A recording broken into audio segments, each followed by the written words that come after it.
Welcome to Danville, California, ladies and gentlemen. I'm Alon Desai, going to be joined by Austin Oda once the ball game starts. Still waiting here for first pitch. First pitch was scheduled right around 4 p.m. The umpires are meeting with the managers on the field right now. The Crawdads are going to be taking on the Lincoln Potters. The Crawdads in second place right now behind the Healdsburg Prune Packers. They're 3.5 games back of the North Division leading Prune Packers. Solano in third. Lincoln is in fourth. The Potters 5-8 in league play. They're 5.5 games back. So Crawdads still trying to climb closer to the Prune Packers. Crawdads come in with a 12-7 record overall, 6-5 in league play. The Potters 17-10 overall and 5-8 in league play. For them, the starting lineup for the visiting Potters, it's going to be Jeffrey David, the center fielder, leading off. J.T. Walden, the first baseman, batting second. Trey Furry, first time seeing Furry here in Danville this summer, and the first time for us as commentators for the Crawdads that we're going to see Trey Furry. He's over at third base batting third. Chase Stanky, the designated hitter, batting fourth. Nolan McCarthy, the left fielder, batting fifth. Drew Stahl, another returner for this Potters team. He's batting sixth and playing second base. Chase Weisenborn, the shortstop, batting seventh. Matt Lee, the catcher, batting eighth. And Brennan Roselle is the right fielder, batting ninth. The starter today for the Potters is going to be John Alkire. He comes in with a 4.95 ERA. This is his third start. He's 0-1. He's made 7 appearances, thrown 16 and a third innings, and he's got a strikeout to walk ratio of 19-12.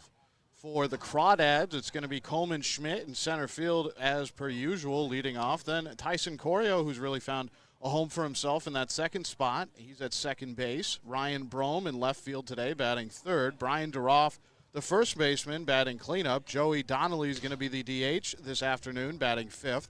Ryan Ellis at shortstop once again, batting sixth. Matt King, the third baseman, batting seventh. And Andrew McKenna, a new addition to this team, he's going to be the catcher, batting eighth. And Casey Cummings rounding out the lineup, the right fielder Cummings, batting ninth. Ryan Fleming, the starter for the Crawdads, still has a perfect ERA, officially on point streak. He's 1-0. This is his third start, so he's going to have his work cut out for him against a very good CCL North opponent who's, just been trying to tread some water lately. The overall record at 17-10. They did win their last game on Thursday, 3-2, but they've just had a rough time of it, had a lot of games against Healdsburg that haven't gone their way, and the Crawdads have already beat them a couple of times. The Crawdads are on a 4-game winning streak, and over the past 4 games, they've outscored their opponents 30-15, so the bats have been very good for the Dads, and the pitching has been right there with the offense as the Crawdads are now taking the field, and we'll have the national anthem for you in just a moment here, and we'll be right back.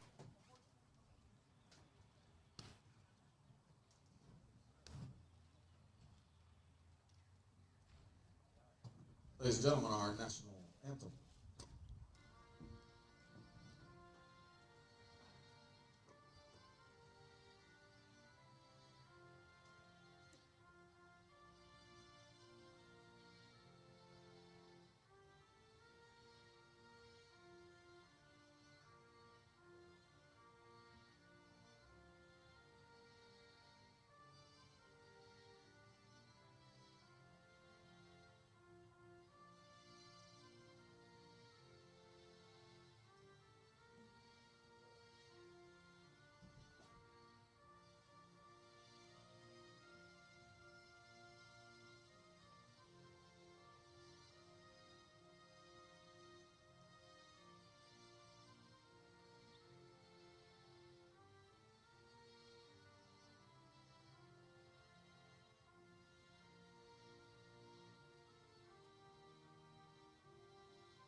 National anthem in the books.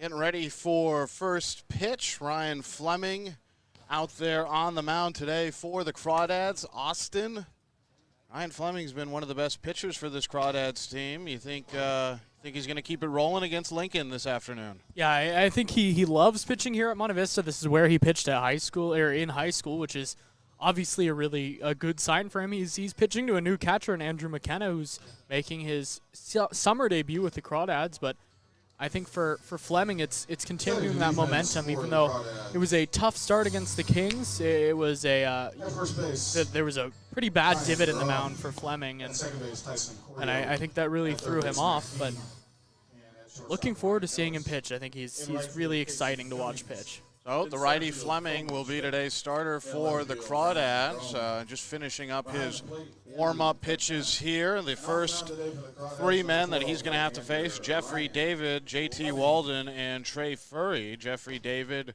the center fielder today for the Lincoln Potters, hitting .321, has a home run and 16 RBIs.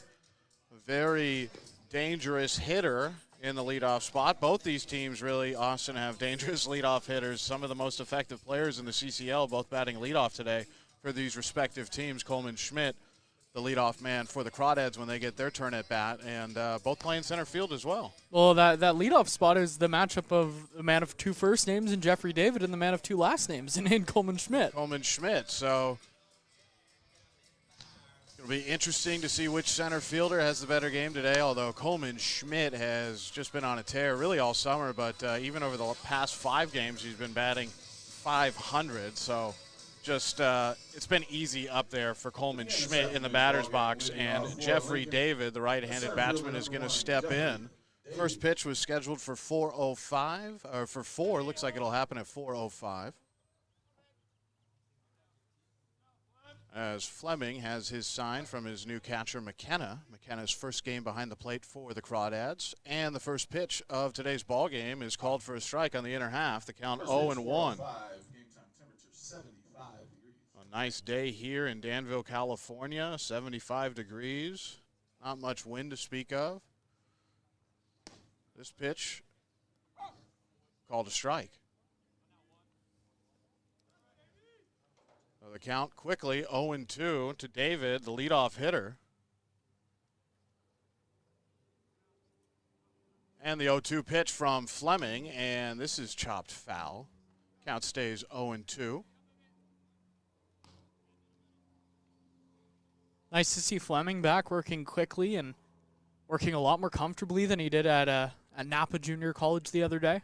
About a week ago. I think a lot of that had to do with the mound conditions out there as well. Really, no pitcher was able to get comfortable. The 0-2 pitch here, and trying to frame it is McKenna.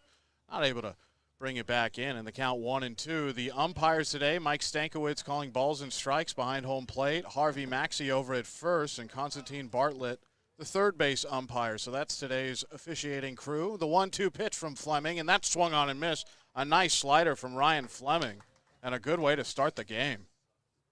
Yeah, that's a really nice pitch. You called it a slider. I know he likes to call it a slurve. He has nice lateral movement as well as nice 12-6 movement on it, and he was able to pull the string there on Jeff David. He's not really a strikeout guy. He relies a lot on the ground ball, but he'll take a strikeout on the first batter of the game. So here is J.T. Walden hitting .328, 2 home runs, 7 RBIs for the lefty Walden. And the first pitch here is a fastball on the outer half for strike number 1. Fleming doing a good job just going right after these guys early.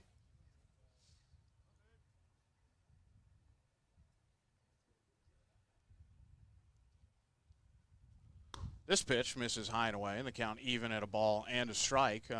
Just the second ball that. Oh, I checked that. That's the first ball that Ryan Fleming. No, the second ball that he's thrown. You were right. I was right. You misjudged yourself. I was right. I'm operating the digital scoreboard today as well. The 1-1 pitch is swung on and missed in the dirt. There's that slurve again. You're doing it all along. We can only hope. Can only hope that everything runs smoothly today on the stream. As the 1-2 pitch comes here from Fleming, this is hit on the ground down the first base line. And will stay 1-2. We haven't seen the digital scoreboard in a while. No, we haven't. Trying to get it to cooperate. It is a little bit finicky. But we do have that feature. The 1-2 pitch, and this misses high in the count. 2-2. We have fans in new places today. Look over the right field, the fence there. There's some fans sitting on top of, what is that, a shed out there? I think it's a container or a cage of some sort. Might get a home run ball that way. The 2-2 pitch, and then this is hit once again on the ground down the right side. The first base line there over near the dugout of the Crawdads.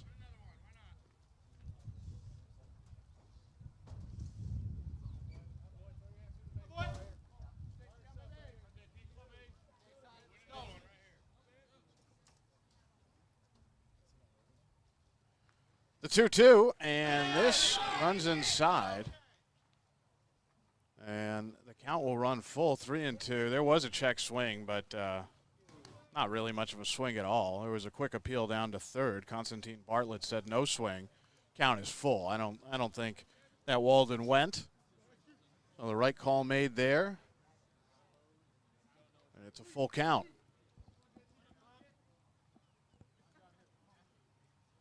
The 3-2 from Fleming, and swing and a miss on a good fastball there on the outside. That's 2 straight strikeouts to start the game for Ryan Fleming. Nice start for Ryan Fleming. He looks really, really comfortable early on. Always good to see from him. He likes to keep the ball on the ground. He's got that really nice sinking action to his fastball, but when he can blow it by guys, he'll take that every time as well. He was able to go 7 innings in his previous counted start because he kept the ball on the ground and had hitters attacking early. Pitch here to Trey Furry, who's a slurve, and it drops in there for a strike. What do you think? Can we call the right field stands that have been formed, can we call that McKenna Cove?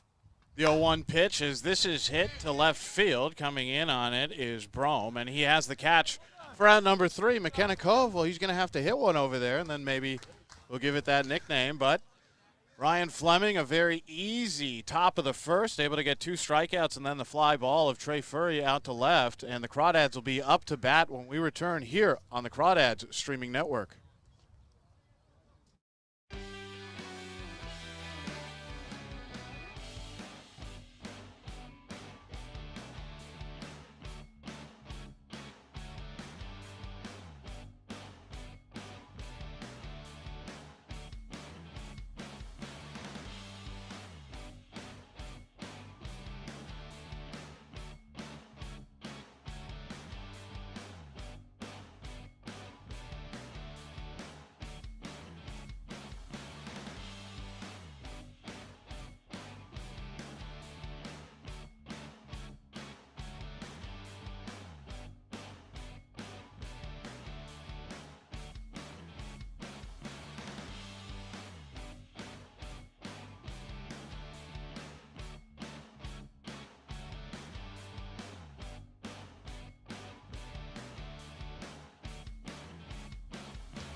Welcome back to Danville, California. The Crawdads tied here, 0-0. They're going to get their first chance at the plate this half inning in the bottom of the first. Very good, clean top of the first from Ryan Fleming. The pitcher today for the Lincoln Potters is John Alkire. The Crawdads have seen Alkire before. He comes in with a 4.95 ERA. He's 0-1. This is his 3rd start. Struck out 19, walked 12. So it'll be Alkire, the righty on the mound, who has this very pronounced over-the-top delivery. It's a fastball and a curveball. And the leadoff hitter, Coleman Schmidt. It'll be Schmidt, Corio, Brome, the first 3 for the Dads. Schmidt has been one of the most dynamic players in all the CCL. 6 home runs, 18 RBIs, hitting .416 so far this summer. Double digits in the stolen base department. And the pitch from Alkire to Schmidt, and this misses low, and the count 1-0. The defense today for the Potters, it's Lee behind the plate, Walden over at first, Drew Stahl the second baseman, Trey Furry the third baseman, Chase Weisenborn at short. And the 1-0 pitch here, and Schmidt hits this hard through the gap on the left side, and that's a single for Coleman Schmidt. Schmidt, just we're like a broken record up here, Austin. It doesn't seem to matter what pitcher it is, what the count is. He's going to figure out a way to get on base. So a good start offensively for the Crawdads. In the outfield for the Potters, McCarthy in left, David in center, and Roselle over in right. No, but Coleman Schmidt's not leading the CCL in home runs or steals anymore. So really, how good is he? How good is he? There's, I think, Jared Sundstrom, who has 7 home runs now in the CCL, his pickoff move over to first. Tyson Corio in the box, hitting .205. Home run, 4 RBIs. Had a home run on Wednesday, 2-run shot. And this is hit on the ground over to the second baseman, Stahl, who flips to second for 1. The throw on to first in time. That's a double play, 4-6-3. Oh, after quickly getting a base runner with Coleman Schmidt, Tyson Corio hits the ball on the ground, and the Lincoln Potter defense really helps out their pitcher, John Alkire. I was kind of just tailor-made, right, to Stahl at second base. He picked it up, flipped to the shortstop, and got it in time to first, even with Corio's speed. Oh, Ryan Brome, the lefty, in and takes the first pitch low in the count 1-0. Brome, 389, a home run, 18 driven in. Playing in left field this afternoon. He's already made 1 play. The 1-0 pitch, and Brome hits this just straight to Weisenborn, though. Goes down on a knee to make the catch. A hard hit ball there from Ryan Brome, but unfortunately a laser right at the shortstop. The Crawdads are able to get a base runner in the form of Coleman Schmidt, but then the double play ball hit by Corio, and then Brome the line out over to short. Oh, the minimum face there by the pitcher, John Alkire, even though he does surrender the hit. It is still 0-0. Top of the second coming up. Fleming still on the mound for the Dads when we return here on the Crawdads Streaming Network.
Top of the second inning, 4, 5, and 6 for the Potters. Chase Stanky leading off here, hitting .375, a home run, 4 RBIs for the designated hitter of the Potters. As here's a fastball on the outside that hits the black, and the count 0-1. Fleming, very comfortable so far. Clean top of the first, looking for the same here in the top of the second. The 0-1 pitch to Stanky takes, and this misses high, and the count even at a ball and a strike. McCarthy on deck, Drew Stahl in the hole.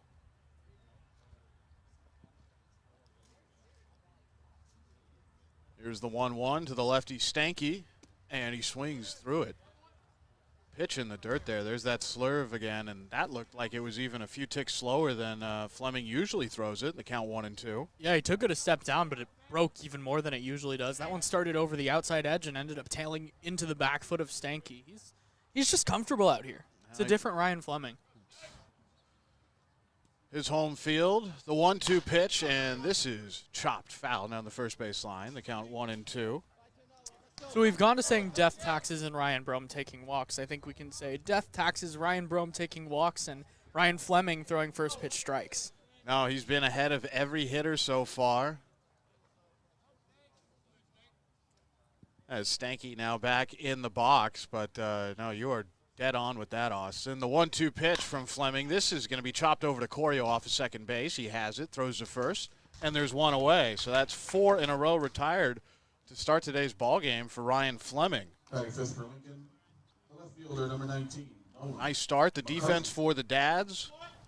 McKenna behind the plate. DeRoff over at first. Corio, the second baseman, who just made that play. King at third. Ryan Ellis, the shortstop. In the outfield in left, it's Ryan Brome, Schmidt in center, and Casey Cummings over in right. Pitch here. There's that slurve, and he hits the inside corner for another strike. That's 5 batters in a row that have seen the first pitch go over for strike 1. The 0-1 pitch, and that swung on and missed. Man, that slurve is giving these Potters trouble here early. Nolan McCarthy down in the count 0-2 with 1 away. The 0-2 pitch, and he swings at this, and it's down in the dirt. No, it'll be caught, actually, by McKenna, and that's a strikeout for Ryan Fleming, his third so far. He tried getting out of the box and running there, and then quickly behind the plate, Mike Stankiewicz went, nope, that was caught. So Ryan Fleming had 4 strikeouts that entire dominant performance against Solano a couple weeks ago. He already has 3 today. Is on the right path today. Pitch here, this misses high and in. That's the first time that Fleming has pitched the first pitch to a batter, and it's been a ball. Drew Stahl hitting 182, 1 home run, and 6 RBIs. Swings at this, foul tips it into the glove of McKenna, and the count even at 1-1. 2 away here in the top of the second in Danville, California. Still 0-0. Ryan Fleming, untouchable so far. The 1-1 pitch, and this misses low, and the count 2-1.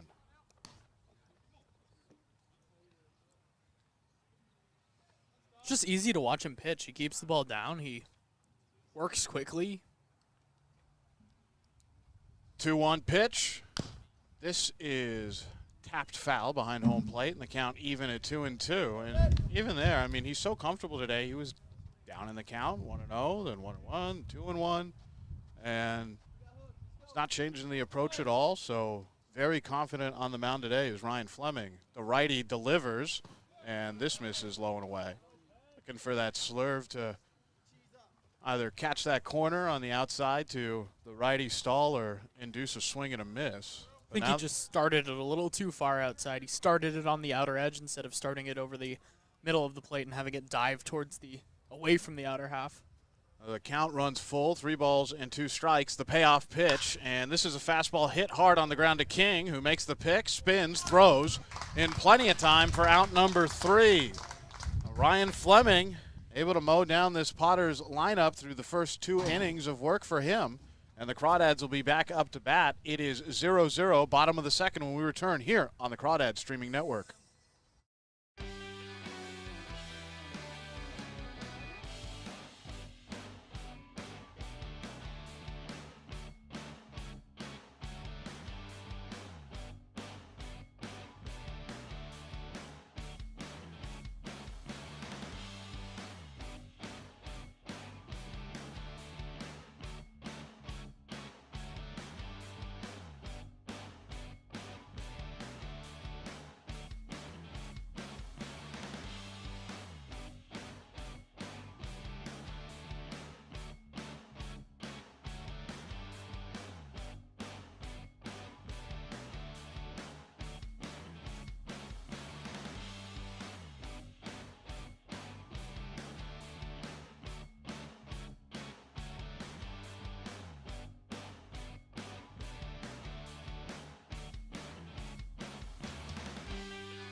Welcome back to Danville, California. Alon say, along with Austin Oda, John Alkire II on the mound for the Potters.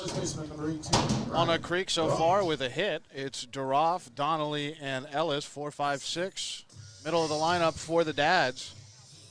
Trying to get something started here early, something that they've been so good at lately.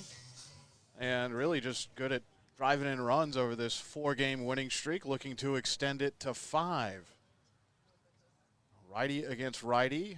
Alkire fires, and that misses, and the count 1-0. I think Alkire thought it was a good pitch. I think Lee thought it was good, just a little in perhaps. As this ball is hit, and it gets through the glove of Weisenborn, who made the run over in the towards second base there. It took us few steps to his left, and just kind of misjudged it. A little cue shot there from Duroff, and we're going to see how that's scored. And it will be scored a hit. It's that home team scoring advantage. I think if that was the away team, that's an error, but Brian Duroff's been seeing the ball really well recently, so, give him the benefit of the doubt. Yeah, came in hitting .358, 2 home runs, 12 RBIs. Pitch here, and this is swung on and missed by Joey Donnelly, who's hitting an even .300, has 4 big flies and 15 driven in. But he's down in the count 0-1. Duroff just off of first. I was kind of surprised there that Weisenborn wasn't able to range over and make that play. The 0-1 pitch, and this misses. Outside in the count, 1 ball and a strike. So Joey Donnelly changed his walk-up song last week, and he said, if I pop out to second and ground out to second, I want you to change it.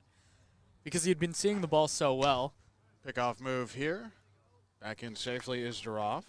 But then that game that he changed his walk-up music, he popped up to second and then grounded out to second. So he said one more game, and if he goes over again, he'll go back to what he was using before. The 1-1 pitch to the lefty Donnelly. He hits this high into center field. Going back on it is Jeffrey. He has it for out number 1. Trying to put a charge into that one was Joey Donnelly. Drifted out into center field, but not deep enough to get to the track and ultimately the wall, and there's 1 away. Yeah, he caught a barrel there. He just got under it a little bit instead of, connecting with the fat part of the bat. He just hit off the end a little bit. Gave it a ride. Here is Ryan Ellis, the shortstop, batting 6. Ellis promptly hits this right over to the second baseman, Stahl, who then looked back to first. Thought about firing it over there.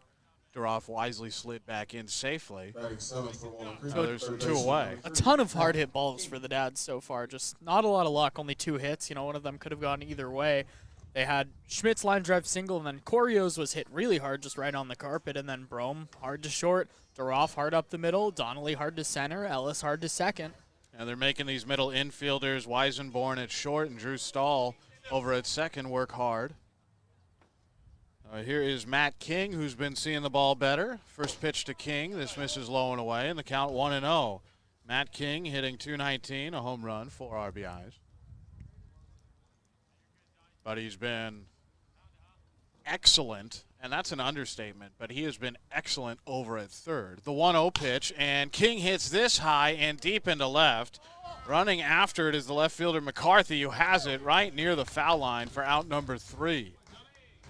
A couple of hard-hit balls high into the air, but they just kind of die out here today in Danville, California at Monte Vista High School. As the wind now starting to swirl, it's still 0-0. Duroff stranded over at first. Top of the third coming up. Ryan Fleming has been great so far, just been eating up this Potters lineup. We'll see if he can continue when we come back on the Crawdads streaming network.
top of the third inning.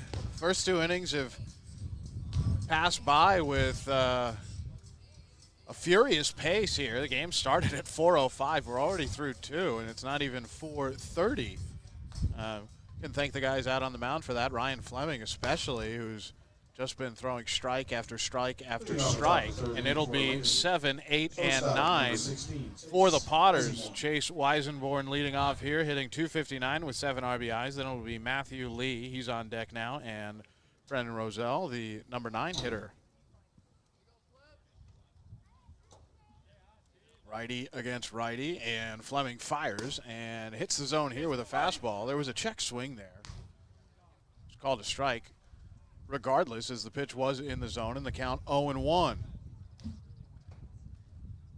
Fleming working quickly. The 0-1 pitch, that pounds that exact same spot, and there's 2 strikes on the board now. Fleming already with 3 strikeouts, 2 in the first, 1 in the second, close to his 4th. The 0-2 from Fleming. This is hit high into center, not having to move all that far is Schmidt. Now he comes in and he makes the catch for out number 1. I learned today, I was filming a Craw Talk. For Crawdads fans, go tune into the Craw Talks. We've got some good episodes on YouTube, Twitter, Instagram now. Shameless plug there, but I was talking to Coleman Schmidt, and I learned that his St. Mary's coaches actually wanted him to play a lot of third base this summer, but he looks all right out there in center. He looks great out in center field, always taking the right path to the ball. As here's the first pitch to Matt Lee, and Lee takes, and it looked like a good pitch there from Fleming, but that's going to be called a ball. And in fact, the home plate umpire Mike Stankiewicz gives a little low signal over to the Crawdads dugout, so the count 1-0. The 1-0 pitch is a slurve that swung on and missed, and it's 1-1. Always like that when the man calling balls and strikes is demonstrative. And this pitch in there as well. The count 1-2. After falling behind, Ryan Fleming able to fire a couple of quick strikes. And the 1-2 pitch here to Lee misses high, and the count even at 2 balls and 2 strikes. A couple of other games going on around the CCL later today. The Arroyo Seco Saints are on the road tonight at 6 against the Santa Barbara Foresters in Santa Barbara at Pershing Park. The 2-2 pitch from Fleming, there's that slurve, and it misses low. Count runs full, 3 balls and 2 strikes. The Healdsburg Prune Packers are going to be hosting the San Francisco Seals at 6 p.m. at Recreation Park. The payoff pitch, and this is chopped but foul off of the leg of the batter, Matt Lee, as he stumbles away from the batter's box. He's going to try to recollect himself, and home plate umpire Mike Stankiewicz is going to walk over to the mound to hand a new ball over to the pitcher Ryan Fleming. Give Lee a couple of moments to recollect himself there. That cannot feel good. You know, I think Ryan Fleming has gained a reputation of sorts to this point, where if it's a 3-2 count, the batters know a strike is coming. If it's a 3-ball count, the batters know a strike is coming. And so that pitch, while it wasn't a strike, you know, out of the hand, it had that 2C movement coming back in. Lee knew he had to protect because of Fleming's reputation on the bump. And we'll see what Fleming goes with here. The payoff pitch, and it's an off-speed pitch that is hit foul. The Conejo Oaks visiting the San Luis Obispo Blues at Sinsheimer Park. That game also at 6 p.m. At Arnold Field up in Sonoma, the Solano Mudcats are going to be on the road against the Sonoma Stompers. Payoff pitch once again here, and there's that slurve. This time misses with it. Does Fleming, and that's the first base runner that he's allowed all day. Oh, it took the Potters a little while until they sent the 8th man to the plate to finally get someone on base. The Crawdads have had a couple of base runners. And here's the number 9 hitter, Brennan Roselle, who's hitting .273. No homers, 2 RBI. At the MLB Urban Youth Academy at 6 p.m., the Academy Barons hosting the OC Riptide. Those are the games on the slate. And this pitch is hit high, but it's going to land past the dugout of the Crawdads. And the count will be 0-1. Fleming, after issuing the walk, gets a first pitch strike here on a foul ball to the number 9 hitter, Roselle. Just one away.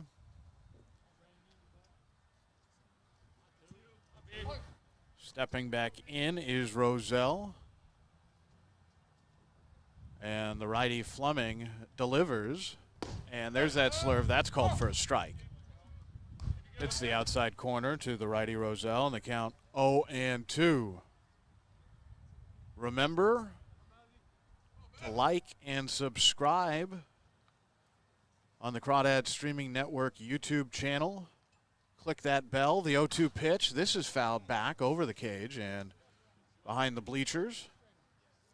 The count stays 0-2, but you click that bell, you'll get a notification anytime the Crawdads are ready to play. You'll never miss a game, and if you subscribe, it helps the viewership, and it also helps these young players get some more visibility, and we do appreciate it. The 0-2, no, it's going to be a pickoff here from Fleming. Quick move over to first. Still safe is Matthew Lee. On deck, Jeffrey David. But Fleming ahead 0-2 here to the number 9 hitter, Roselle. The pitch from Fleming, the runner goes, and this is fouled, a screamer foul. Off to the right side out of play, and the count will stay 0-2. So Matthew Lee, the catcher, tried taking off for second there in an 0-2 count. Pitch was fouled away.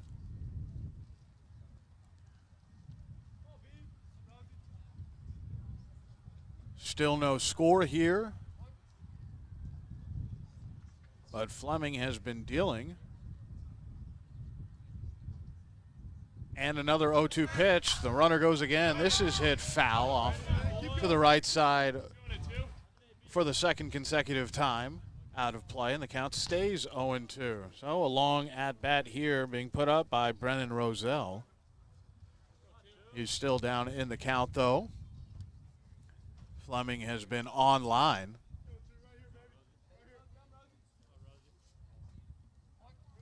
Can also catch up with all the Crawdads news on the Instagram page as well as the Twitter page. Another pickoff here.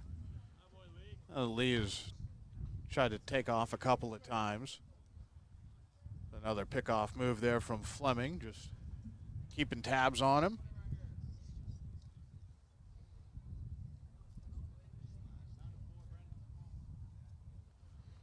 The pitch, and this is swung on in the dirt. The runner, Lee, will go. The throw is in time to second base. So strike him out, throw him out there. And that's the first time we've seen McKenna have to show off his arm. And, boy, it's a beauty. Double play there, the strikeout and then the throw out. And Fleming is having a great day on the mound thus far. It is still 0-0 after 2.5. Bottom of the third coming up. Crawdads up to bat. It'll be 8-9-1 for the Dads when we return here on the Crawdads Streaming Network.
Bottom of the third here, Danville, California.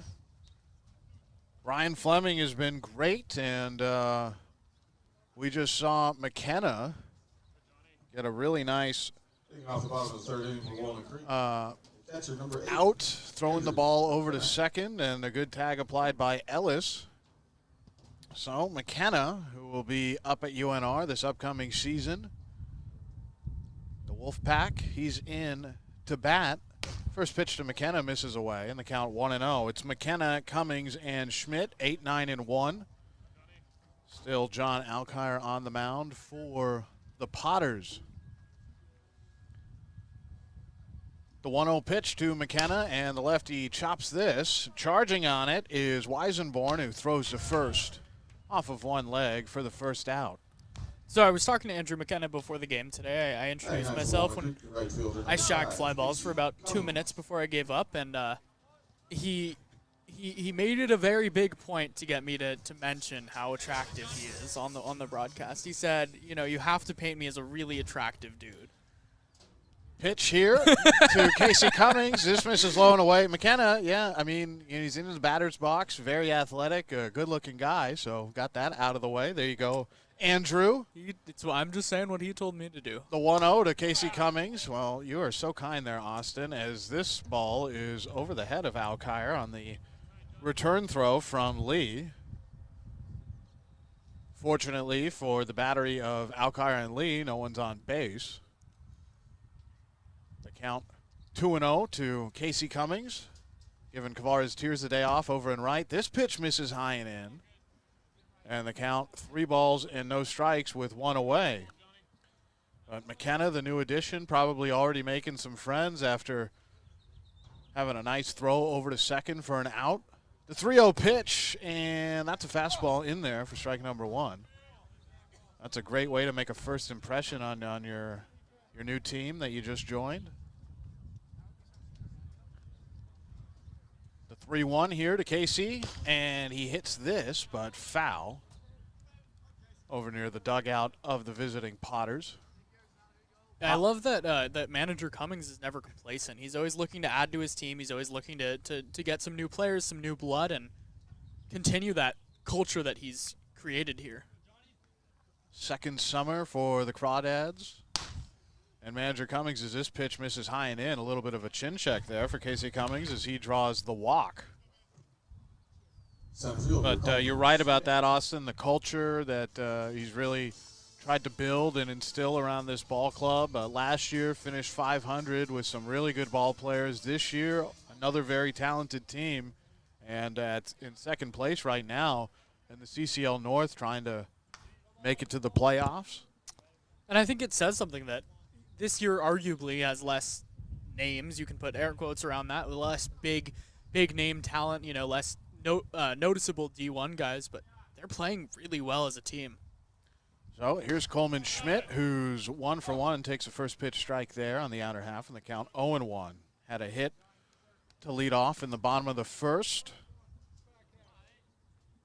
And there was that double play ball that was put on the ground by Tyson Corio. Cummings with a small lead off of first here. The 0-1 pitch, this is hit down the right field line. That'll land foul, out of play. But yeah, some of the big names last year, I think Trevor Warner, Daniel Garza, Thompson. I mean, Diego Muniz over at Oklahoma, some big names. Ty Atkins, a pitcher over at Hawaii. This team, though, playing really well together, and there wasn't a single Crawdad who was seeing the ball as well as Coleman Schmidt is. The 0-2 pitch, and he stays alive here, be able to foul this back above the backstop into the fencing. That count stays 0-2.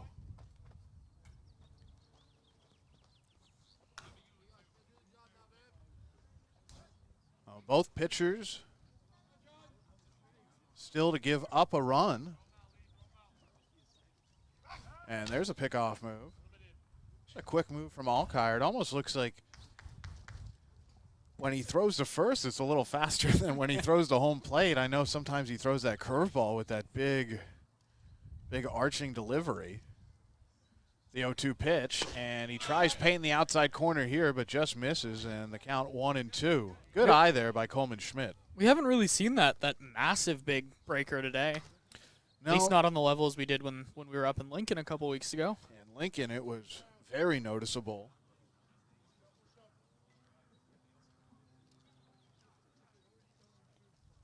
The 1-2, and the runner goes. This is chopped foul down the third base line. So we'll do 1-2 once again.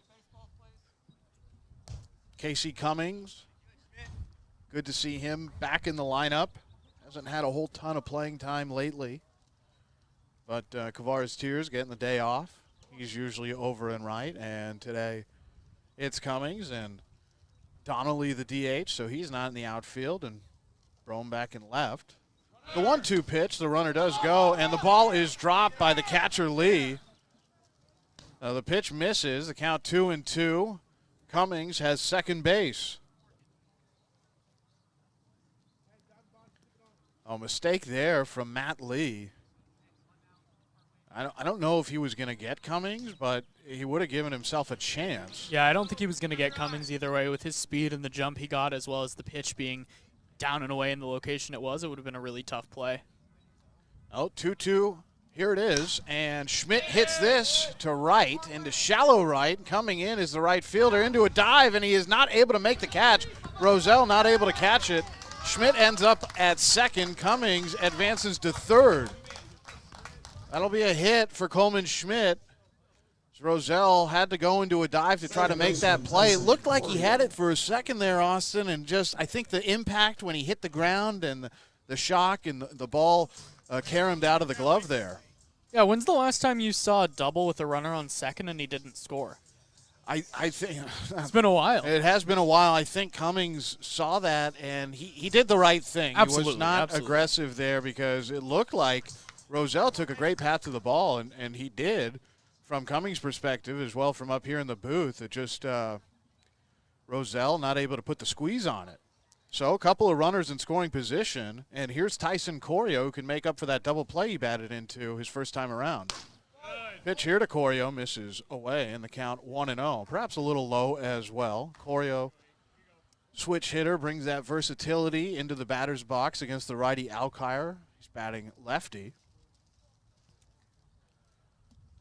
The 1-0 pitch to Tyson, and he skies this, but foul. That's going to land over the dugout of the Potters.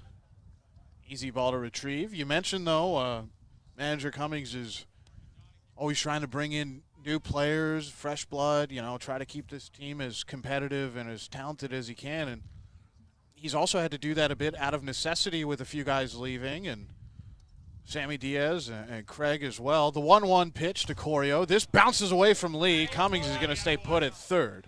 The runners can't advance, but a couple other guys not able to make the trip out here this summer as well. Ula Iverson, one of them. Tommy Splain, the other. So there were some roster holes that had to be filled, and Manager Cummings has done a good job of that. He absolutely has. I think it's all about the culture. It's all about, guys knowing their role and performing them well, and if they don't want to perform those roles, then they shouldn't be here. 2-1 to Corio, and he hits this off the short end of the bat. I think Tyson Corio is kind of a prime example of a guy that really knows his role. It's I'm going to play really good defense at second base and hit the ball just well enough to necessitate my bat being in the lineup. Last pitch was hit foul, and the count 2-2. And the pitch to Corio. Corio takes here. This is a bouncer up to Lee. He's able to smother it, make sure it doesn't get all the way to the backstop.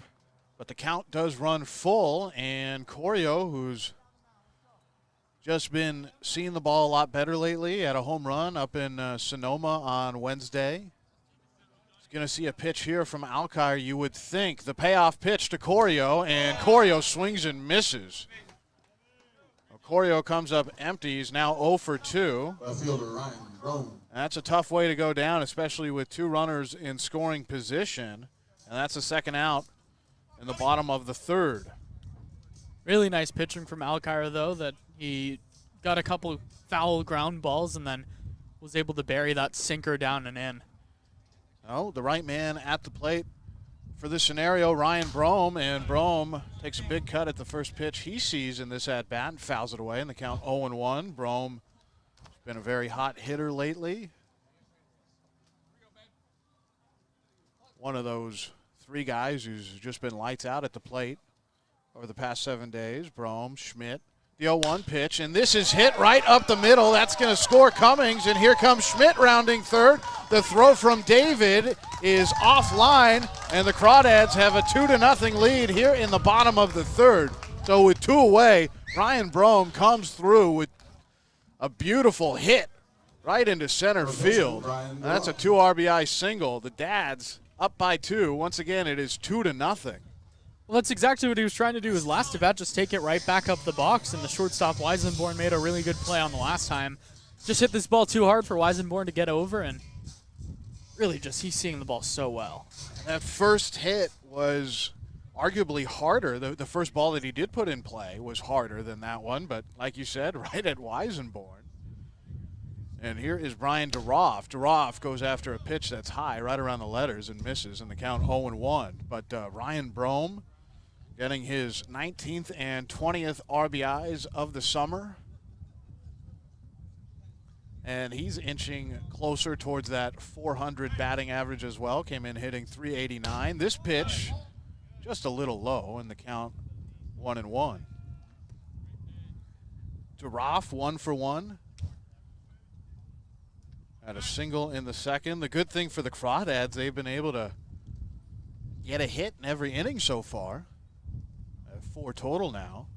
This pitch, Brome goes, but it's hit very high in shallow center, and Weisenborn having a tough time finding it. It drifts back onto the infield dirt. He does make the catch for out number 3. The wind giving a little gust there and blowing that ball back in, and Weisenborn had to take a few more steps than I think he thought he had to, calling off the second baseman's stall for that ball. But the Crawdads do take a 2-0 lead after 3. It is 2-0 Dads. Top of the 4th coming up when we return. It'll be Austin Oda with the play-by-play for all you Crawdads fans here on the Crawdads streaming network.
Welcome back to Danville, California, Monte Vista High School here.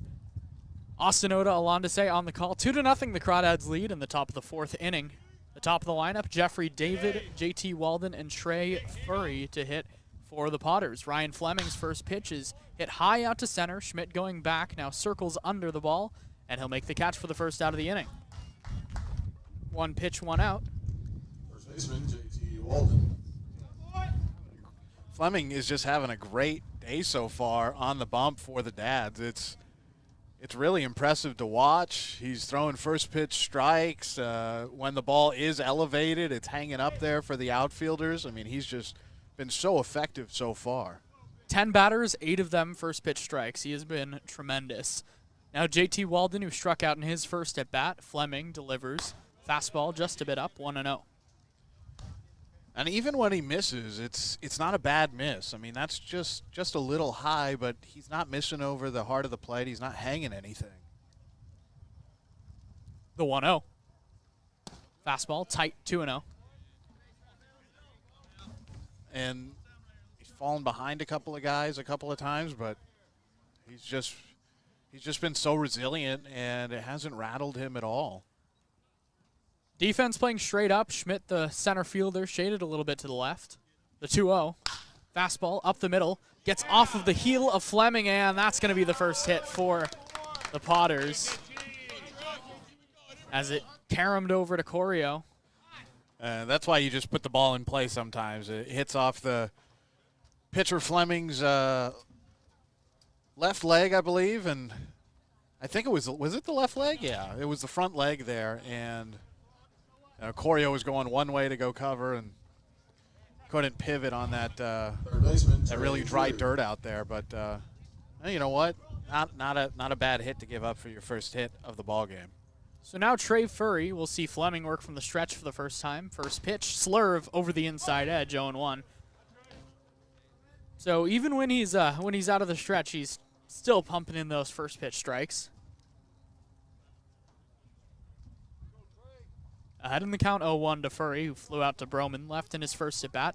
Fleming delivers a slurve, lined over the head of Ellis at short and into the left center field gap. Schmidt's going to cut it off. He's going to come up firing to second base. Not going to second is Furry, but the Potters have runners on the corners and just one out. Kind of surprised to see Furry not round for second automatically. You could hear shouts of 2-2-2, but he saw how quickly Coleman came over and got that ball back in. But runners at the corners now. So Ryan Fleming, after getting a 2-0 lead, he's kind of in a jam here. Chase Stanky grounded out to second in his first at-bat. Now stands in from the left side, returning player for these Potters. He hit .440 last summer. First pitch. Line drive up the middle. Schmidt's going to come under it, and he's going to go. It's going to go over his head and get to the wall. He took a bad route on it. Rounding third, heading home is the runner. Corio's throw is way offline, and the second run's going to score. A 2-run double for Chase Stanky, and that's a bad route in center from Coleman Schmidt, a bad relay from Tyson Corio, and that allowed 2 runs to score. I think that Corio had a chance to get Furry at the plate. He just didn't realize that he was coming home. I don't think he did realize that the runner was coming home, and he kind of pump faked there, then decided to throw, and it was way offline and late. But really, the bigger thing in there on that play was Coleman Schmidt. That's really the first not optimal route that we've seen him take in center field. It looks like he was a little caught in between there, stepped forward, stepped back, and then couldn't recover in time. Left fielder Nolan McCarthy. So 3 straight hard hit balls, 3 straight hits for the Potters, and it's 2-2. Quick meeting from McKenna to Fleming. Stanky on second, McCarthy the hitter, who struck out swinging in his first at bat, 1 of 4 so far on the day for Fleming. Sets at the belt. He checks the runner on second, now delivers. First pitch, fastball just a tad low. Ball 1. Good pitch there from Fleming. I'm a little bit surprised that it was not offered at. Fleming sets. Stanky gets his lead off second. The 1-0. Fastball up, 2-0. Fleming having some trouble here now in the top of the 4th after really just having his way with the Potters in the first 3. Had a few hangers. The 2-0. Stanky big secondary off second, but McCarthy swings and misses over the top of a slurve, 2-1. There's that nice slurve. Glad that he's still confident in that pitch, even though he left one up that was hit. 2-1 the count, 2-2 the score here in the top of the 4th. Fleming delivers the 2-1. There's that slurve again, and it misses a little bit inside, 3-1. That call maybe looks like it could go either way today. We've seen it a strike. That one was a touch inside.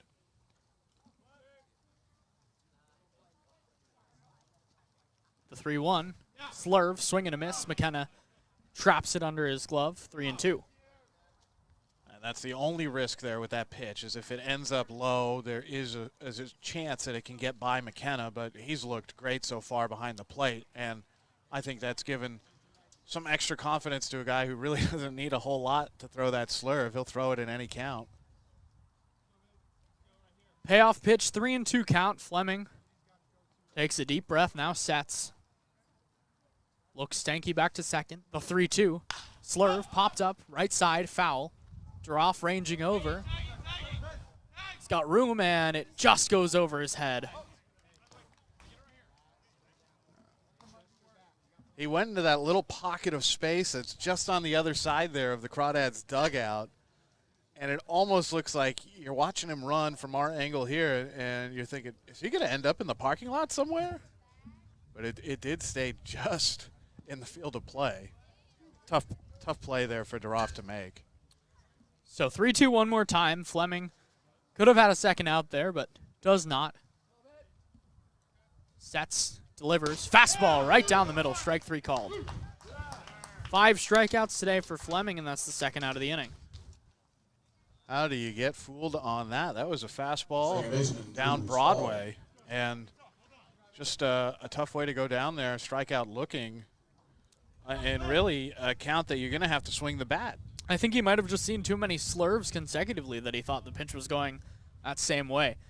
Now Drew Stahl, who chopped out hard to Matt King at third in his first at bat, 0 for 1. Fleming delivers a fastball over the outside edge, 0-1.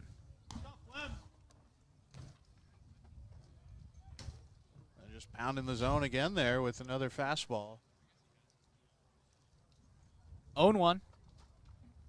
Stanky, an average lead off of second. Fleming looks him back a little bit, the 0-1.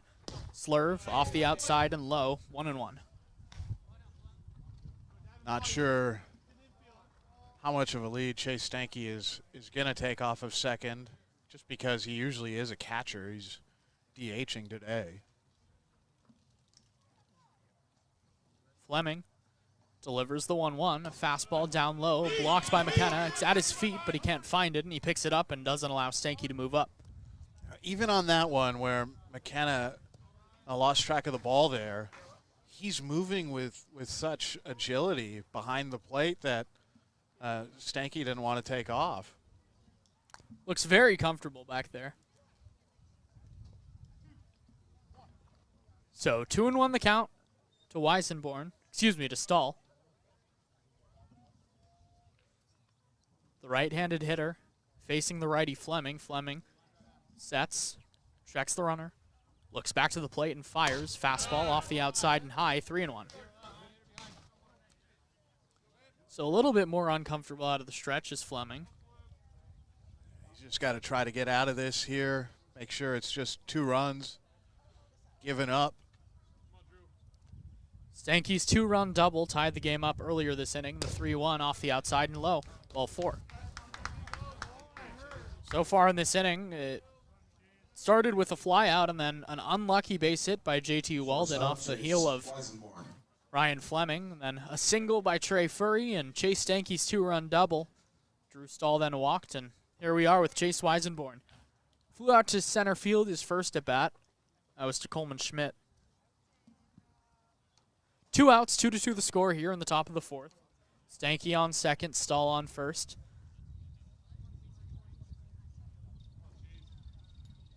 First pitch. Slurve. Just a little away, 1-0. Little bit of a stir in the Crawdads bullpen. Colson Abel, it looks like, is starting to stretch out a little bit. Most likely not coming in until about the 6th. Fleming looks back at Stanky. Now he's ready, the 1-0. Fastball, fly to center field and deep. Schmidt going back. He's going to circle under it at the warning track and make the catch. Some more loud contact, but Weisenborn flies out to Schmidt for the second time today. 2 runs on 3 hits, no errors, and 2 runners left on base. The Potters tie it up at 2. We'll head to the bottom of the 4th here on the Crawdads Streaming Network.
Welcome back to Danville, California, the home of the Crawdads. 2-2 is the score here in the bottom of the 4th inning. Joey Donnelly, Ryan Ellis, and Matt King, 5, 6, 7 due up for the Crawdads. John Alkire still out there on the bump, has given up 4 hits, but has limited the damage to an extent. Which has been impressive for him because he's thrown 23 strikes to just to 16 balls. That's not usually the ratio you want to be at. No, definitely not. The Crawdads have just had some hard hit balls right at some of the infielders for Lincoln. Donnelly, left-handed hitter, at the DH spot today. We've seen him in left and right at first, behind the plate. First pitch, up and away, 1-0.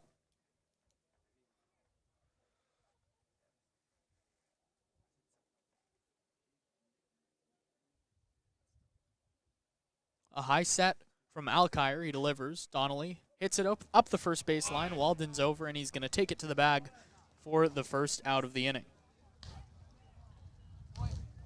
Another hard hit ball that time on the ground there, but straight to Walden. Easy play for him. And Donnelly, who's got the job as a designated hitter today, is 0 for 2. That'll bring up Ryan Ellis, who we learned the other day is a catcher. First pitch, Ellis swings through a changeup, 0-1. We saw him catching in warm-ups, and we asked him when the last time he caught was, and he said, I was a catcher in high school. We're like, what?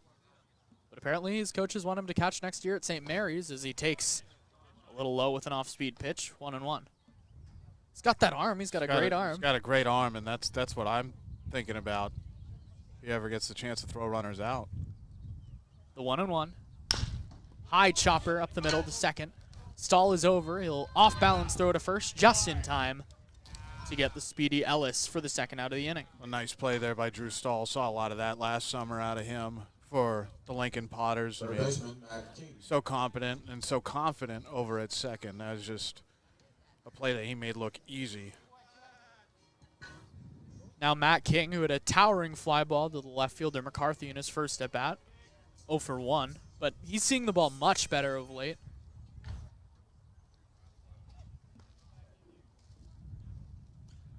First pitch, up and in with fastball, 1-0. I think King is making a bid to maybe get slotted higher in the lineup. The 1-0. Off the outside and low, 2-0. And he's kind of in that Tyson Corio range too, as he's so good defensively that whatever he gives offensively, Coach Cummings will take. Especially on the infield with all the ground ball pitchers on this Crawdads roster. The 2-0. High pop-up, left side, foul, and out of play. He was going after that all the way there, just under it. And if he squares that up, he's probably trotting around the bases. Does have a home run this season. Books tomorrow. Yeah. It's finally here. Finally coming. The day has come. The 2-1 to King. Fastball up and in, 3-1. And tomorrow against Sonoma, the originally scheduled game at 1 p.m., but finally going to finish that 12-inning affair. That'll start at 12 p.m., so we'll have that for you. The 3-1 pitch. Fastball off the end of the bat, foul. 3-2.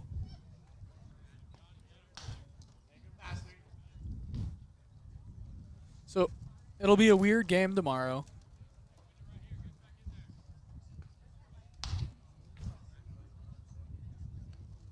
The payoff pitch. Away.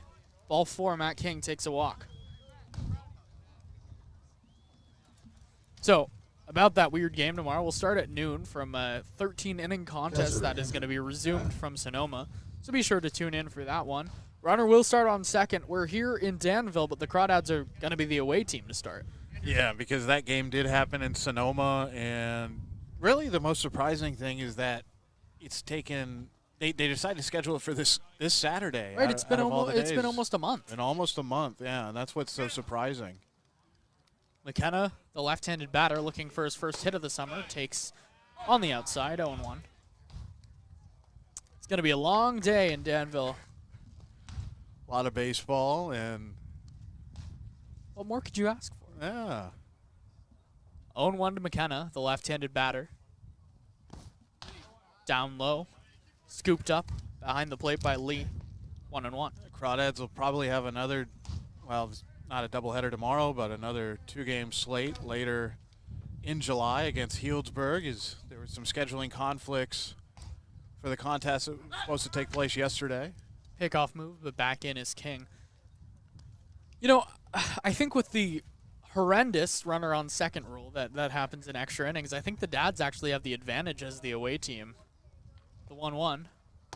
Big breaker. There's that Alkire breaker over the edge. Yeah, that's his pitch, and you can't really blame McKenna for not going after it. You just kind of have to sit back and watch it, and it's kind of throws the hitter off that it comes back into the zone. The 1-2. McKenna lashes at this one and fouls it back to the plate.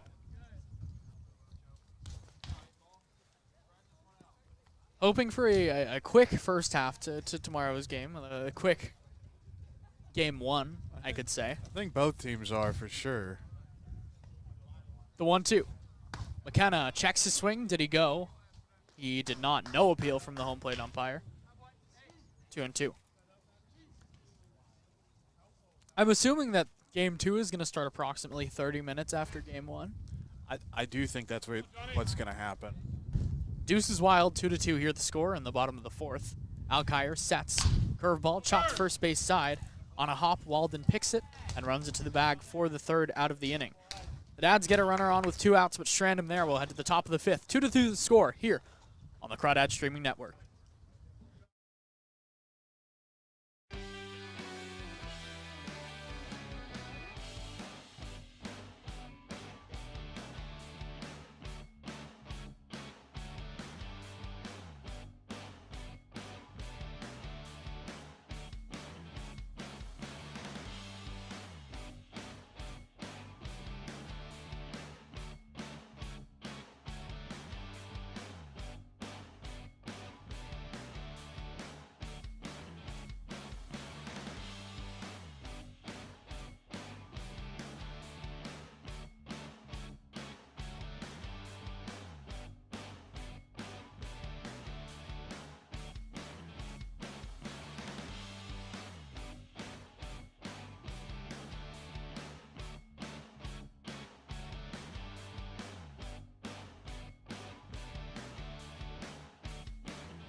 Leading off the top of the 5th inning. Top of the 5th inning here at Monte Vista High School. Ryan Fleming still out on the bump. Colson Abel is warming up in the bullpen. There's a chance we see him this inning. Matt Lee, Brennan Rozelle, and Jeff David, the 8-9-1 spot in this Potters lineup, due up. Ryan Fleming still on the mound. He started going into the stretch and then realized there was no one on base, and now he's back to the windup. That's First pitch, laced into right field, drops in front of Cummings on a couple bounces for a base hit. now he will have to go into the stretch after Right fielder. being in the Brandon stretch Rozelle. for the majority of the 4th. Now Brennan Rozelle up, who struck out in his first at bat, and then it's a strike him out, throw him out double play, executed by Andrew McKenna. He has looked really good behind the plate today. So difficult coming in with a completely new pitching staff and day one, just getting to know him, but it's looked good. Fleming, stats delivers, fastball over the inside, 0-1. I think that's what Fleming has to get back to here. Inside, outside with that fastball. I think when he pitches it inside, especially to his righties, he's very effective. The 0-1, runner goes outside and low, and McKenna has no chance on that one. That's not on him. No, that's not. That was a ball that was low and away, and just there was no chance to throw Lee out for the second time. Maybe a little bit of redemptions for the catcher, Matt Lee. Not traditional catcher speed. Well, got a good read there and was fortunate with a ball that was offline from Fleming. 2-2 the score here in the top of the fifth. Fleming checks Lee on second. Checks again. Fakes a pickoff move. Lee was creeping a little bit towards third base.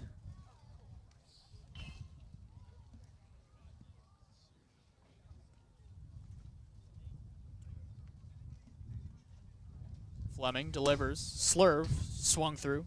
1-2. That slurve was high, too. I mean, that started at around the letters, ended up about belt high, right around there, and just fooled Roselle.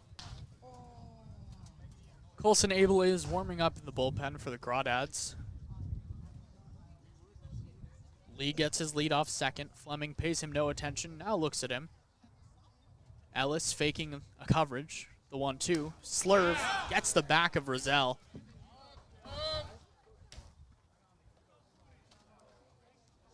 Weird pitch. How often do you see a pitch get the back of a player when he's not turning away from it? Not turning away. That's how much break is on that slurve there, as it started outside and came back in. But Colson Abel has been warming up over about the past inning or so, and looks like manager Cummings is going to come out to speak with Fleming, and I wonder if that indeed is going to be the end of Ryan Fleming's day with two men on here, one in scoring position. Abel's still throwing some warm-up pitches, and it looks like Fleming's going to stay in for just a little bit longer here. Cummings said a couple words, headed straight back to the dugout. I wonder if they want Fleming to get this one batter in David, and then once the lefty Walden comes in, they'll bring in Abel. Joe Barnhart is having a very tough time catching Colson Abel in the bullpen. That's about the seventh ball I've seen roll to the right field fence over there. I think Abel is tough to catch in general. He's so funky. And there's that horrible shade there. And the shade is coming right in there where where Barnhart has to get into the squad out there in the bullpen, the open bullpens here at Monte Vista. First pitch to David, who's 0 for 2. Shows bunt, bunts it hard down the third base line, and it'll trickle foul.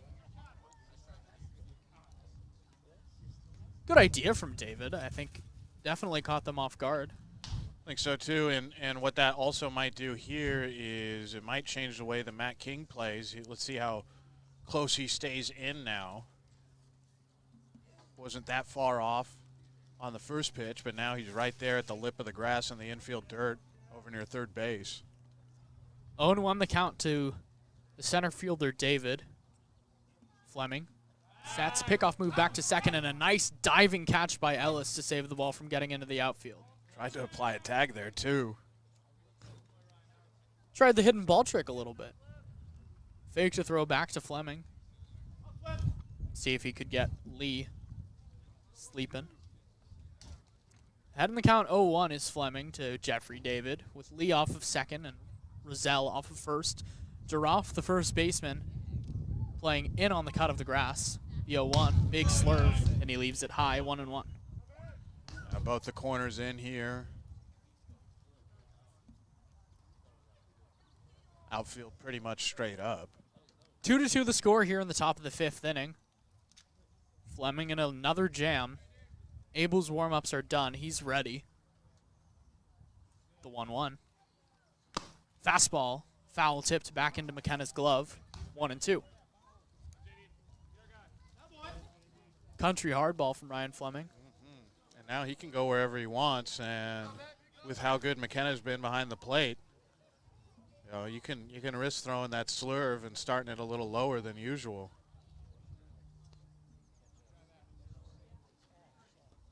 Fleming, the 1-2. Fastball way outside, 2-2.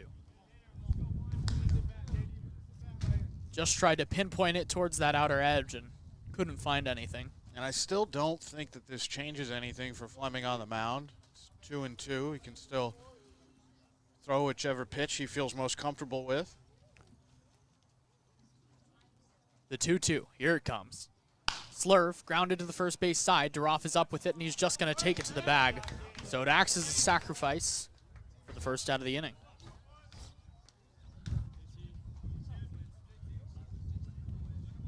And the right play there from Duroff as well. That ball coming in very slow. He had to really wait on it. No chance to get an out over at second and try to start what could have been a double play sequence, but a good pitch there from Fleming, and now it does look like Colson Abel's going to come in. Abel heads in from the bullpen. Manager Cummings out to the mound. The day for Ryan Fleming is done. He was very solid. We'll take a quick break. When we come back, runners on second and third with just one out. Colson Abel coming in here on the Crawdads Streaming Network.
Welcome back to Danville, California. Colson Abel coming in to put out a fire here. Runners on second and third with just one out. JT Walden and Trey Furry, the next two hitters in the Potters lineup. Abel has been really solid so far this season. Pitched to the tune of a 4.09 ERA with 14 strikeouts in 11 innings. Does have a pair of wins. The big lefty delivers the first pitch. Fastball tipped back into the glove and off the glove of McKenna, 0-1. Already there getting a hitter off balance. 20 batters have come to the plate. 15 first pitch strikes for these dad's pitchers. Always a good sign. 0-1. Abel, a high set. Rocks and deals. Fastball, just a little low. 1-1.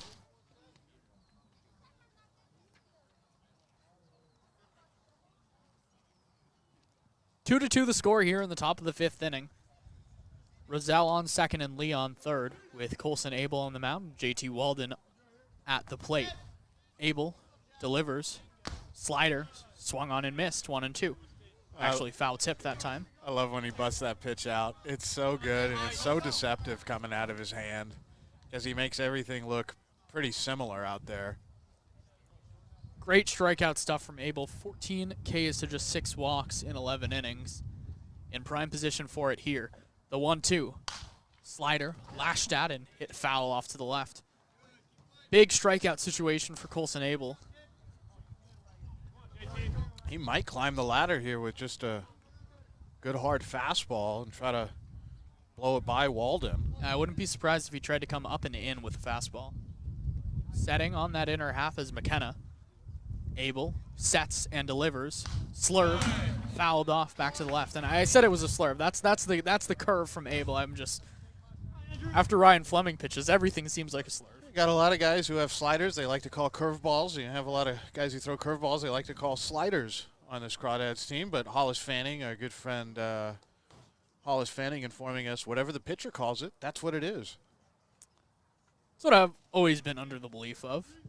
Abel, the 1-2.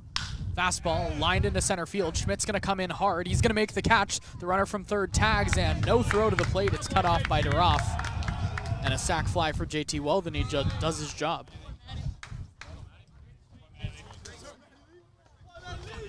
So not completely putting out the fire is Colson Abel. Third baseman Trey Fury. Roselle stays at second, and he'll bring up Trey Furry. But in a situation where you had to record an out, at least there is an out up on the board now, and Colson now can kind of work with a little less stress out there. No runner at third. Furry is 1 for 2 on the day. Abel buries a fastball in the dirt, 1-0. Abel took a little tumble on that one. He's fine. He gets right back up. McKenna asked for time to go check on his pitcher, but Abel shook him off. Go do your job, Colson, rookie. tough kid. He knows what to do. He's okay. 1-0 the count to Furry. Abel, a high set. He delivers. Fastball, chopped foul, 1-1. This is, without question, the most dangerous hitter in the Potters lineup.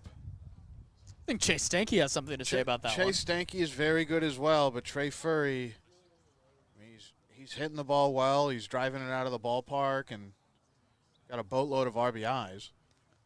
The 1-1. Down low, 2-1.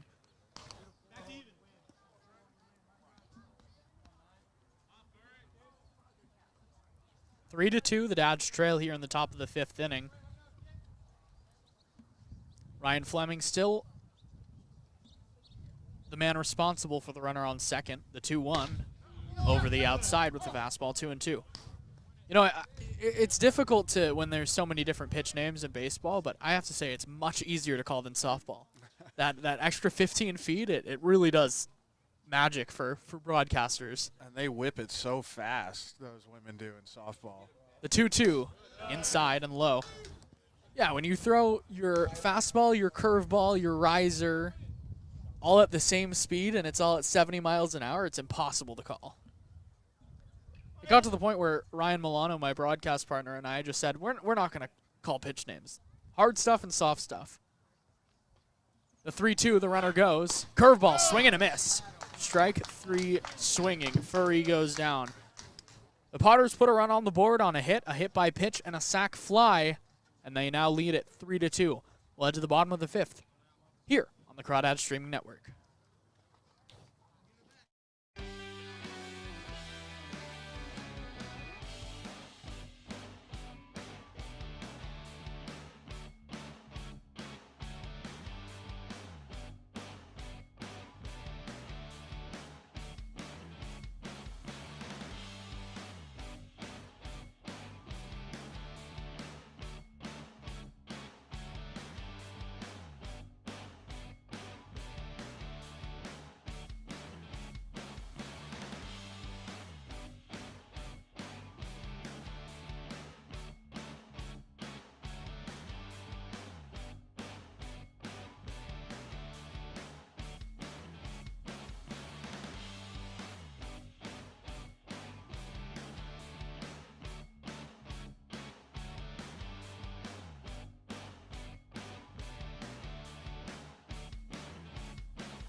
Out the bottom of the fifth inning for Walnut Creek, right fielder number 5, Casey Cummings. Bottom of the fifth inning here at Monte Vista High School. The Dads trail at 3-2.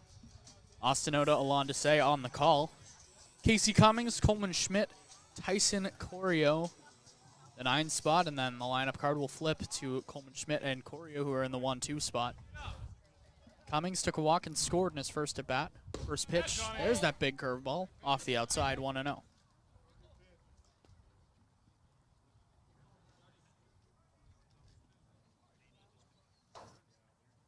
The 1-0, way up high, 2-0.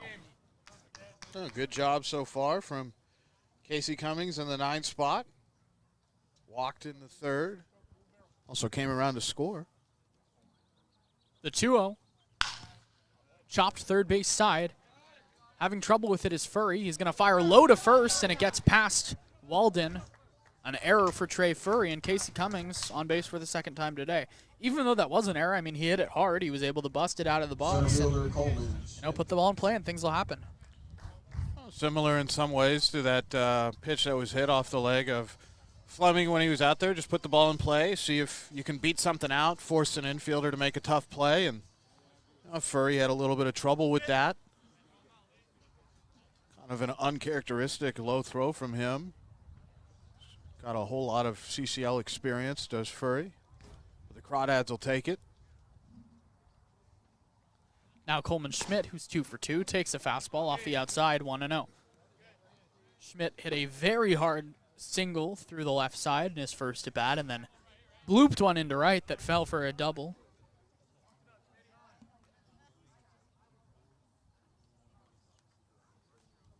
The 1-0. Hit hard back to the screen, 1-1. Yeah, you mentioned Trey Furry.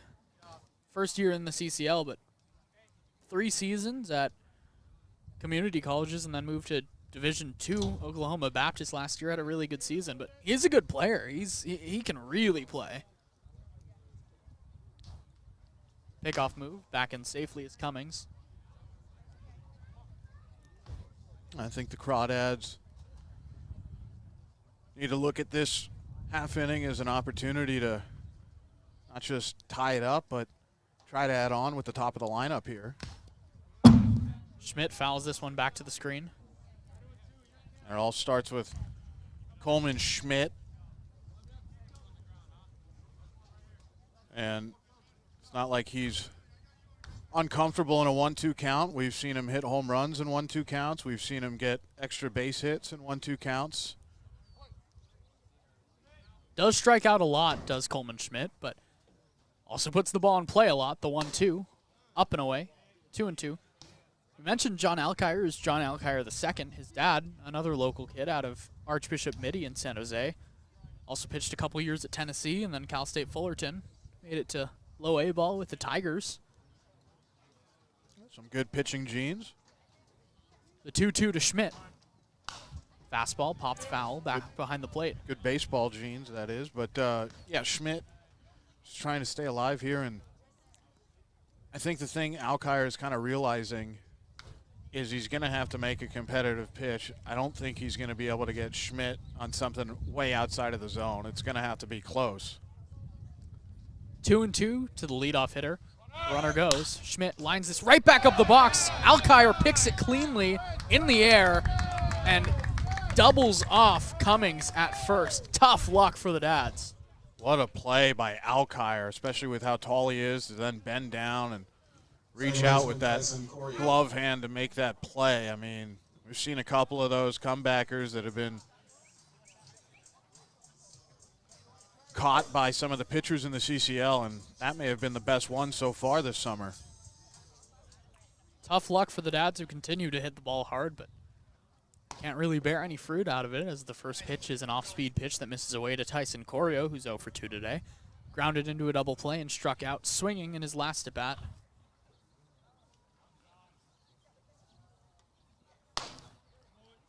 The 1-0 misses high with a fastball, 2-0. Corio's the guy that has a lot of summer ball experience. It's his 4th year on a summer ball team, and it's 4 different summer ball teams. 2 of them in the CCL, also Northwoods and the West Coast League, as the 2-0 misses down and in, 3-0. Played with the Slow Blues after his freshman season. Hit .335.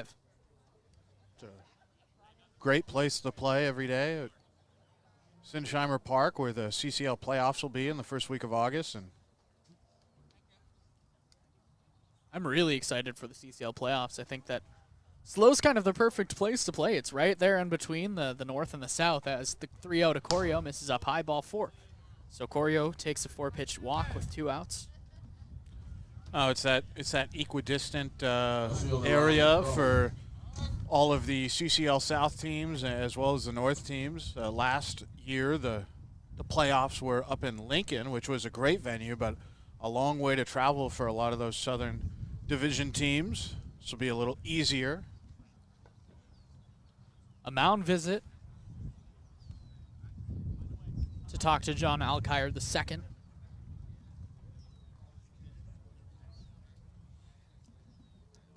Taking a while there are the Potters.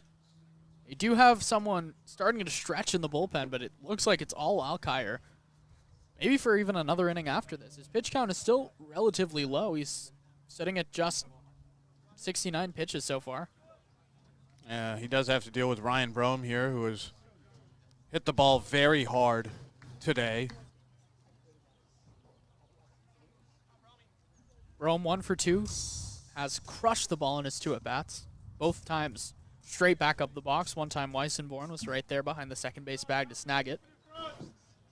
Corio gets his lead off first. Always a threat to steal. First pitch to Brome. Alkire delivers it. Brome chops it foul off to the right. 0-1.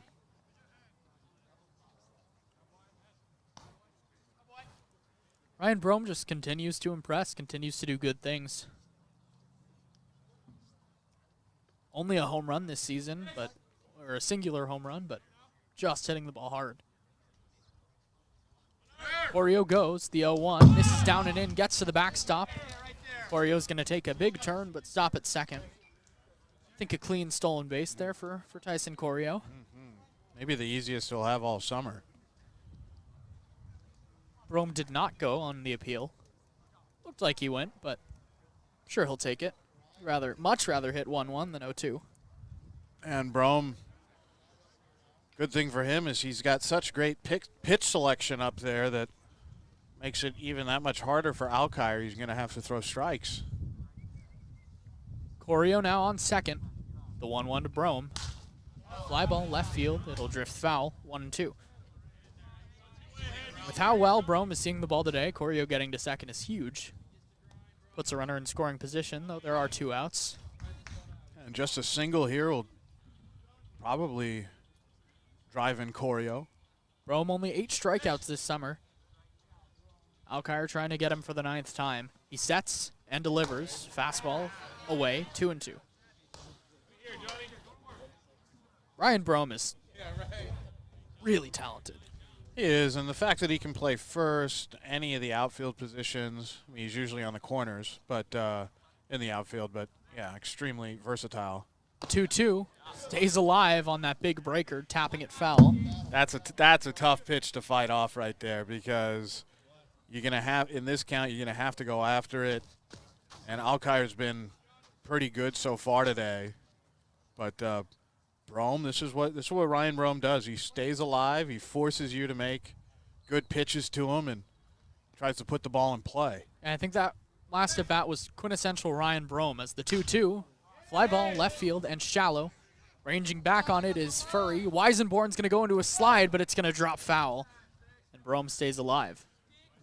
Weisenborn came all the way over from his shortstop position. Furry was the closest guy to the ball, and Weisenborn was charging hard, called for it. But I think that's got to be Trey Furry's ball. It's a long run for both of them, but Furry much closer. Pop up behind the third baseman behind the third base bag is always the shortstop's play. But I agree with you there. I think that with Weisenborn shaded towards the middle already, it's a really tough play for him. It's just a difficult angle for Furry to make that play at third. We'll do the 2-2 again. Corio off of second. Brome trying to tie this game up at 3 or maybe a little more. Time called by the home plate umpire as Brome needs a second. Yeah, because that one was just such a long run for Weisenborn, and it's one of the situations where it's, Trey, you've been around for a while.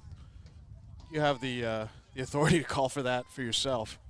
The 2-2.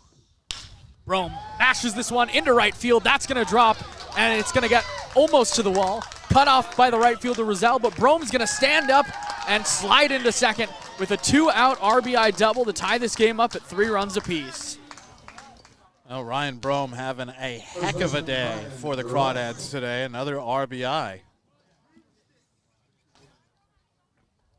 Man, Ryan Brome is good. And he's hitting the ball really hard. I mean, we've mentioned it a few times. The one time he's gotten out was a laser over to Weisenborn. His team leading 7th double of the summer. Ties the game up at 3 for Brian Duroff, who's 1 for 2, a single and a pop-up. Brome goes to third. Here comes Lee's throw. It's nowhere near Brome as the third baseman, Furry, wasn't even covering. Not sure what was going on there. A brain fart from Trey Furry. I don't think he thought Brome was gonna steal there, and he didn't get to the bag as quickly as he should have. And it was a decent throw from Lee. The throw was right on the bag. It was. Just, there was no one there. There was no one there. He was behind the bag.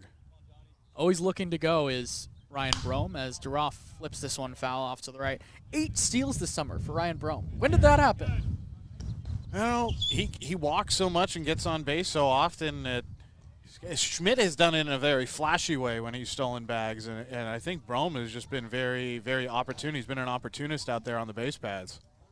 0-2 to Duroff, who's trying to make his way out of a hole. He fouls this one off to the right, stays alive on a high fastball. I think Crawdads fans that have been listening this summer know how much I admire the play style of Ryan Brome. I think I make it pretty evident here on these broadcasts, but it's hard not to. The man is a hustler. The 0-2. Duroff stays alive again, fouling this fastball off back to the screen.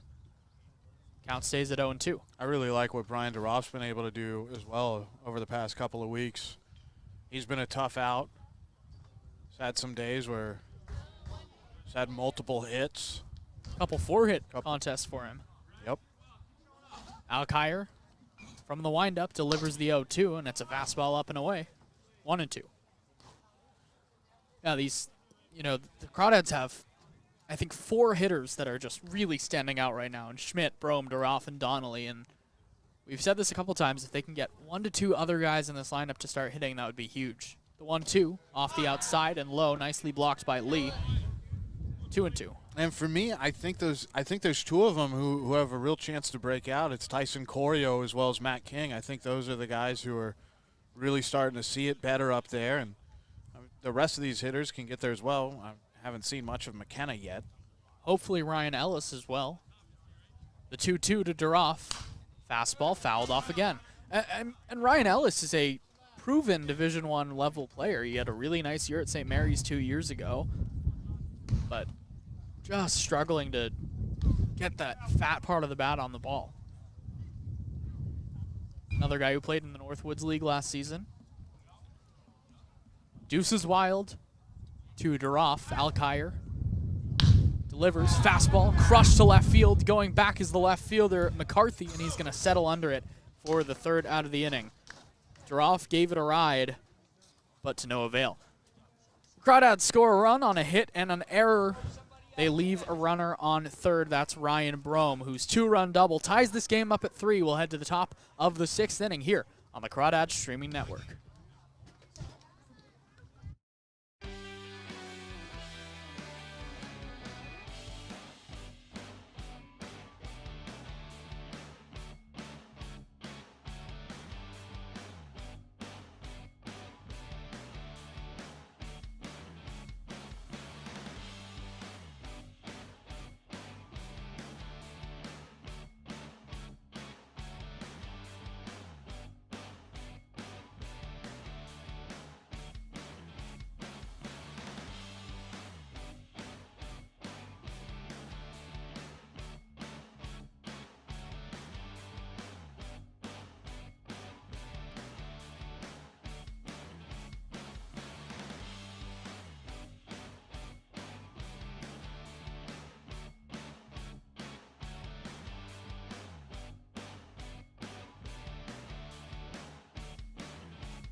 3-3 the score here in the top of the 6th inning as we welcome you back to Danville, California. Colson Abel still out there on the bump, finishing up his warm-up tosses. He'll be facing Chase Stanky, Nolan McCarthy, and Drew Stahl. Stanky tied the game up at 2 back in the 4th inning with a 2-run double over the head of Schmidt. That looks like Schmidt was going to make a catch on it. Was unable to. So Schmidt's going to face the lefty Stanky here. 1 for 2 on the day is Stanky. Abel takes a deep breath. First time we'll see him from the windup today. Buries that curveball in, and Stanky fouls it off back to the screen. The first time we saw Chase Stanky, we were talking to our friends up in Lincoln about him, and you said Stanky's back, and I thought you were saying someone, I don't know, Stankowitz maybe, but no, it's just Stanky. That's the whole name. Chase Stanky. They love him in Lincoln. The 0-1 off the outside and low, 1-1, and it's easy to see why. He's a really, really good player. Returner for the Potters. 4-year player at the University of Minnesota. Hit 13 home runs last season. The 1-1. Just off the inner edge. 2-1. Stanky last summer with the Potters.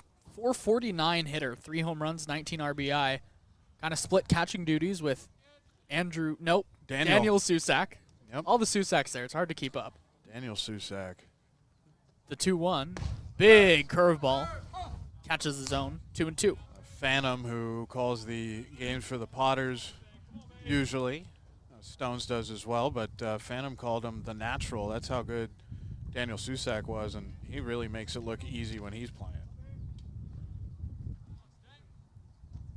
The 2-2 to Stanky. Down low, 3-2. Stanky, before he went to the Potters last summer, played in the MLB Draft League with the State College Spikes under former first overall pick Delman Young.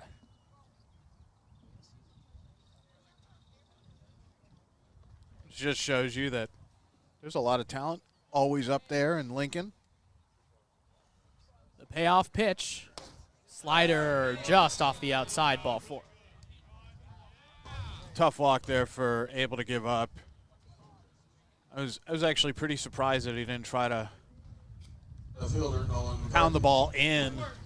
Elected to go away there, and Stanky just with a good eye, not going after it. Now Nolan McCarthy, who's having a terrible day at the dish. 2 strikeouts. Having an adventure in left as well. First pitch, up high with the fastball. You know, I think I need to start giving a little more credit to these left fielders because it's proving to be a very tough left field no matter who's out there. It has not mattered. It's really tough. That's what makes what Brome has done here in left field so impressive. 1-0 on the inside corner with that big off-speed pitch, 1-1. And I'm still not exactly sure why left field is so tough here. Whether it's the sun or the way the wind usually blows towards that direction. The 1-1 is inside and low, 2-1. But we've seen a multitude of left fielders for the Crawdads as well as opposing teams have some trouble out there. Abel's 2-1. Big swing and a miss on a high fastball, 2-2.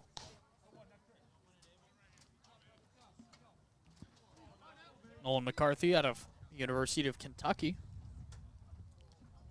In danger of striking out for the 3rd time. Abel, a high set.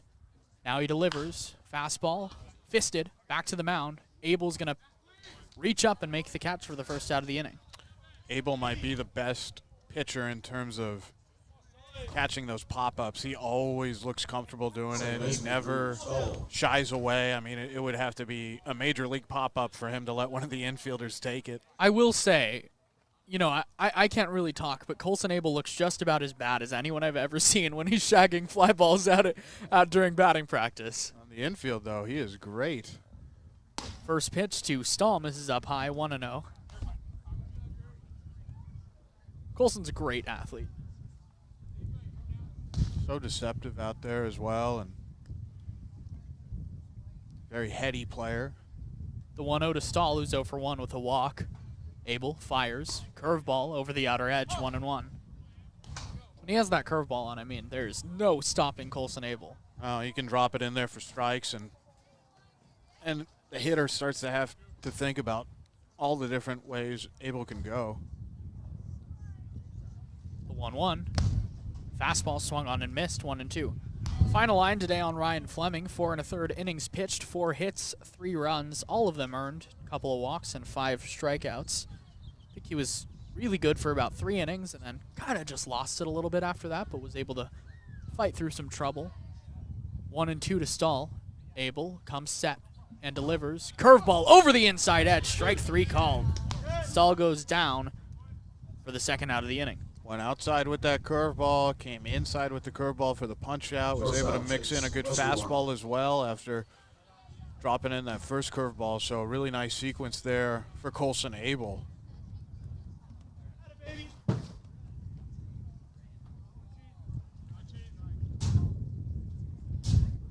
That'll bring up Chase Weissenborn, the shortstop, the first pitch.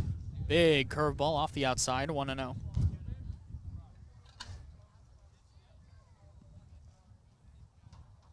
Abel, the lefty out of Texas Tech, didn't pitch for them this season. Teammates of Ryan Brome. The 1-0. Big curveball, misses a little outside, 2-0. Those Texas Tech fans, they love the Crawdads on Twitter. Always reposting when we mention anything about Ryan Brome or Colson Abel. 2-0, pickoff move back to first. Back in safely is Stanky. Stanky got on with a walk to lead off the inning. The Crawdads love having them because they've been just 2 of the most effective players for the Dads. Just so good out of the pen has been Colson Abel, and you already know what Ryan Brome has done. 2-0, fly ball, left field side, but it'll range foul, 2-1.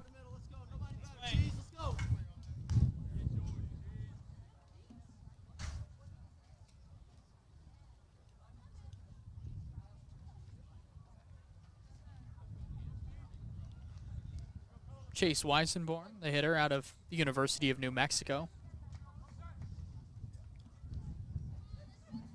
The 2-1. Fastball way up, 3-1.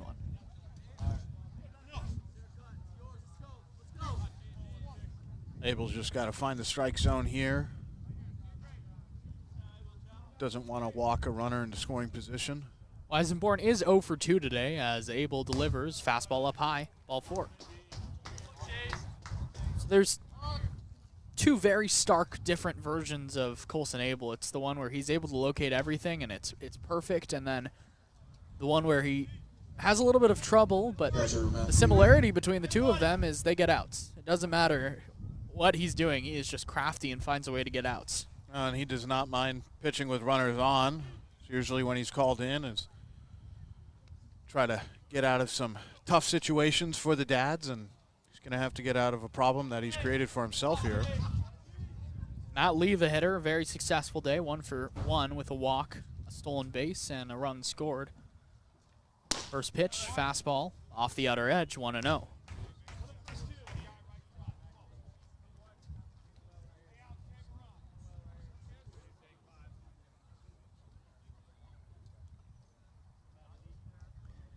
Abel sets and delivers. Lee takes up high, 2-0. 3-3 the score here in the top of the 6th inning as today's catcher Andrew McKenna will go talk to his pitcher Colson Abel out on the bump. We talk about this a lot. It's always nice when it's just the catcher and the pitcher out there. Yeah. I mean, no reason to get the whole team involved, and it's like McKenna just wanted to get some things in order there with Colson. Probably just tell him, hey, you got this guy. Just throw some strikes here, get out of this. 2-0 to Matthew Lee, tonight's catcher.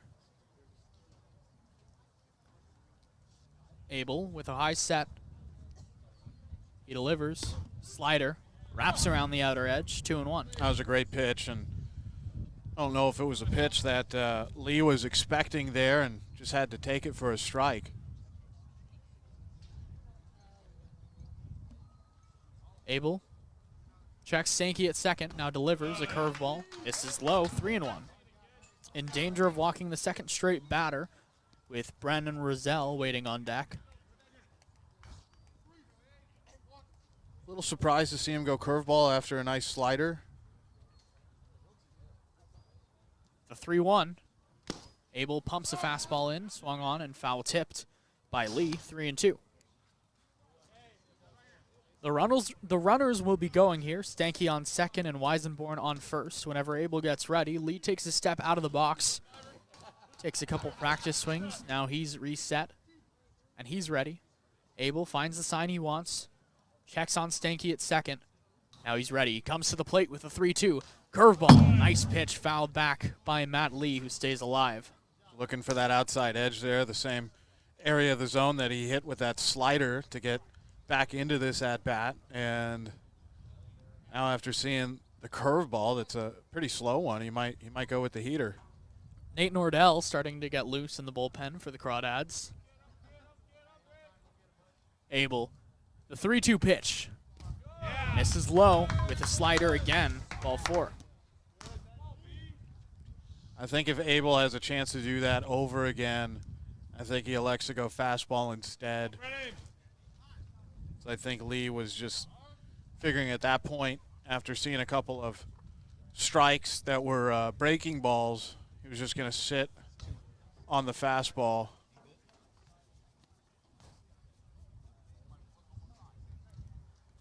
Crawdads pitching coach Jack Delmore out to the mound to talk to Abel. The bases are going to be loaded for Brennan Roselle, right-handed batter. Andrew McKenna he doesn't look like he's a guy that's playing his first day here. He's so comfortable already with all of his teammates. He is. He's been able to really help these pitchers. I think that's just a sign of confidence, is knowing your role, knowing your position, knowing what you're able to do out on a baseball field. Abel looks like he's going to work from the windup here, and he steps back on the slab from the stretch. So don't listen to anything I say. Well, I'm surprised that he's going to work from the stretch. Doesn't have to here with 2 away. First pitch to Roselle. Fastball, swing and a miss, 0-1. Roselle on the day, 0 for 1 with a hit by pitch and a strikeout.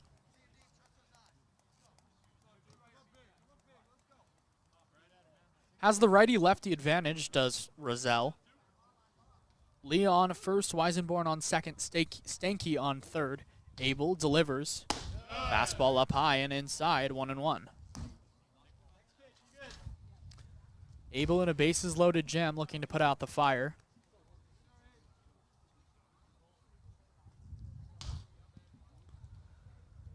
The left-hander sets right at the letters on the first base side of the slab.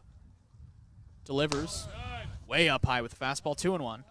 Abel needs to really grind here and make sure that he's the only pitcher that the Crawdads have to use in this half inning. 2-1 the count. 3-3 the score with the bases loaded here in the top of the 6th. Abel a high set. He delivers. Slider right over the heart of the plate, 2-2.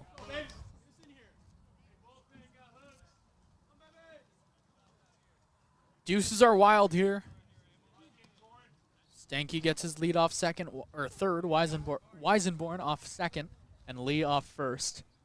Abel finds the sign he likes. He comes set. The 2-2. Slider chopped back behind the plate. The count will stay even at 2. Similar scenario to the last at bat. Couple of good breaking balls.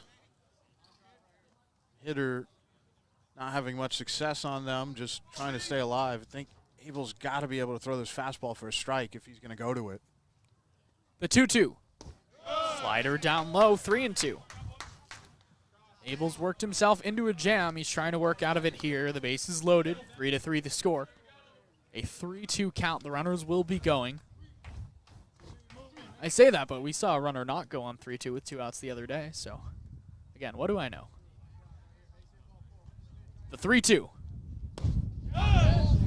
Just misses off the inside. Abel thought he got it. Stanky emphatically comes home and scores on the 4th walk of the inning from Abel. And that's the problem there when you don't go fastball, because the hitters, after they see that you're hesitant about throwing a fastball in any kind of count where you might think that you need to, they're just going to wait and try to sit on something, and if they can recognize that it's not in the zone, that was a close pitch, but a good job not swinging at it. And that has been the problem for Colson Abel this half inning, is just has not been able to use that fastball to get ahead and to also punch guys out. So Colson Abel's day is done after he walks 4 batters this inning. Nate Nordell coming to the bump. 4-3 the score here in the top of the 6th when we come back here on the Crawdads Streaming Network.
Hey there, Crawdads fans. Along to say here, just want to welcome you out to the ballpark tomorrow at Monte Vista High School in Danville, California. The Crawdads will be taking on the Sonoma Stompers. They're going to finish out a game from about a month ago that'll pick up in extra innings at 12 p.m. and then the originally scheduled game at 1 p.m. So come on out, cheer on the Crawdads. We got popcorn, snow cones, merchandise on sale, the whole shebang-a-bang. Hope to see you here tomorrow at 12 p.m.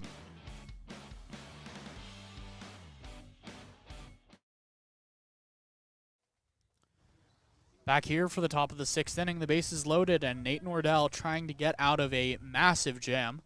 2 outs in the inning, but the top of the order is Jeffrey David. After Colson Abel really struggled, 4 walks in the inning, still no hits this frame. And before he even throws a pitch, Nate Nordell is going to talk to Andrew McKenna, the new catcher. I wonder if he's introducing himself right now. Oh, this is wise because these two haven't worked together, and just got to make sure that everything is crisp and clean here. So Nordell, a big smile out there on the mound. He's ready now. Jeffrey David 0 for 3. Already 1 run has come home for the Potters this inning. First pitch, fastball, right down the pipe, and it's kind of what Nate Nordell will give you, just a lot of strikes, doesn't overpower anyone, but he's worked really well this summer. 4 1/3 innings, 3 strikeouts, a walk, only 1 run allowed, a 2.07 ERA, a win.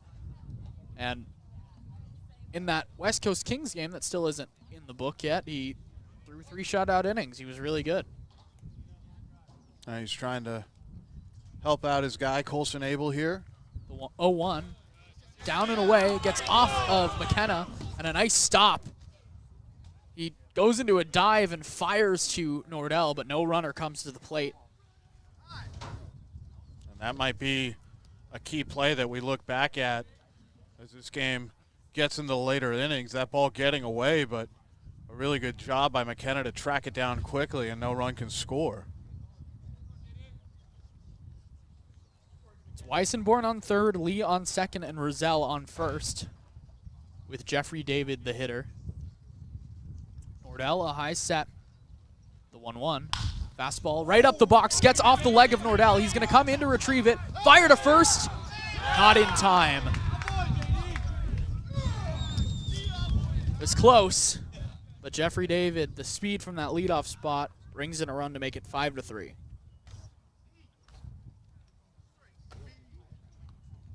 The tough one there off the leg. Nordell's taking a little time. He's a little bit shaken up. Came off of his right leg, and, you know, that's the foot he pushes off the mound with, so he's fine. He's back on the bump. Crawdads' trainer comes out to try to talk to him, but he says, go away. I'm fine. Little limpy back there on the mound, but he's a competitor. Competitor? That's not a word. Competer? What am I trying to find here, Alon? Competitor. Competitor? Yeah, okay, it was a word. I'm just making things up at this point. I'm going crazy. This inning's gone too long. 5-3 now the score as JT Walden's in the box, 1 for 2. Blast a fastball foul off to the left.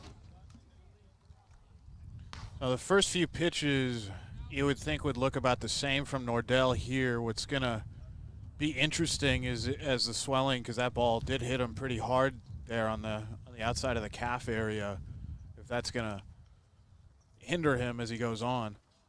Fastball way inside, 1-1.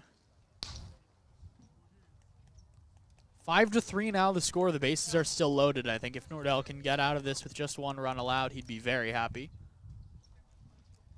Walden, like I mentioned, 1 for 2. A single and a sac fly to his name has brought in a run today. The 1-1. Swings through a good changeup, 1-2. Like that there from Nate. Pulling the string on him, and we'll see if he's able to be aggressive here and go right after him with a fastball, something that Colson Abel had multiple opportunities to do, just that was not the pitch that was called or that he agreed upon, so we'll see what Nordell has. The 1-2. Misses low with a changeup, blocked well by McKenna. 2-2. That's fine there, going to that same pitch. They're getting a strike with it. Crawdads just have to make sure this game doesn't get out of hand here. They trail by 2 right now, but any more would make it a little bit worrisome. The 2-2 pitch. Fastball chopped foul off to the right. Now it stays at 2-2. These Stompers are just working good at bats. Excuse me, not the Stompers, the Potters. We'll see the Stompers tomorrow. But, yeah, the Potters have really taken advantage here. Deuce is wild for Nordell out there on the bump. He sets and fires. Slider laced off to the left side, and it'll get foul into the Potters bullpen. A risky pitch there. Coming in with a slider and just let it hang a little bit.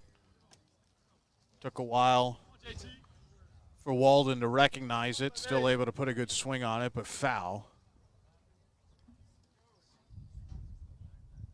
The 2-2. Chopper, second base side. Corio waits on it, now fires to first in time, and a good job by Nate Nordell to get the third out of the inning.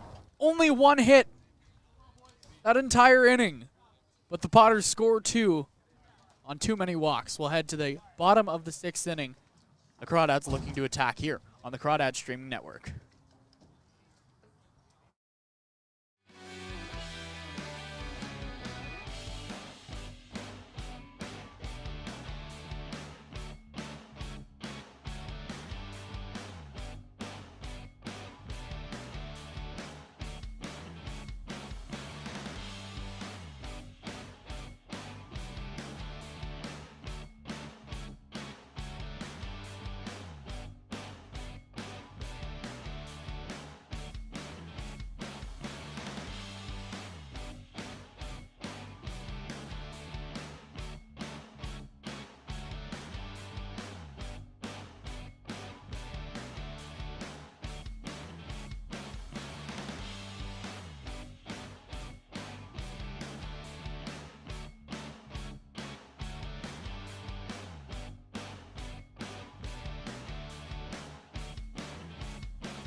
Back here for the bottom of the 6th inning, 5-3 the score. A new pitcher, it's Nate Kajowski out of the University of Evansville.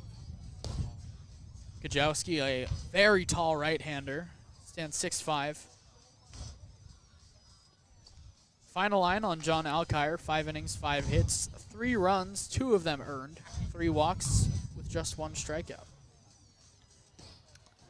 He was pretty solid. I thought both starters did their jobs, got their teams deep into the game, didn't have to expend a lot of bullpen energy. The Crawdads have had to go to 2 men out of the pen, but both starters did a pretty good job. Alkire was able to go a little deeper than Fleming, but Kajowski, a pitcher that the Crawdads have seen before, maybe try to crack the scoreboard once again. Try to tie this up.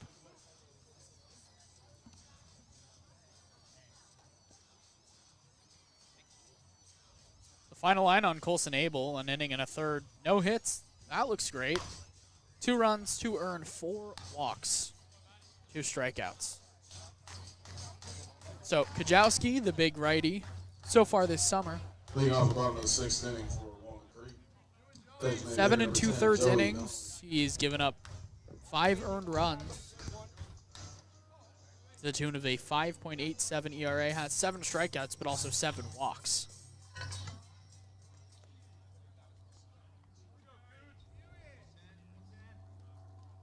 Facing Joey Donnelly here. Donnelly 0 for 2 with a ground out and a deep fly out. First pitch.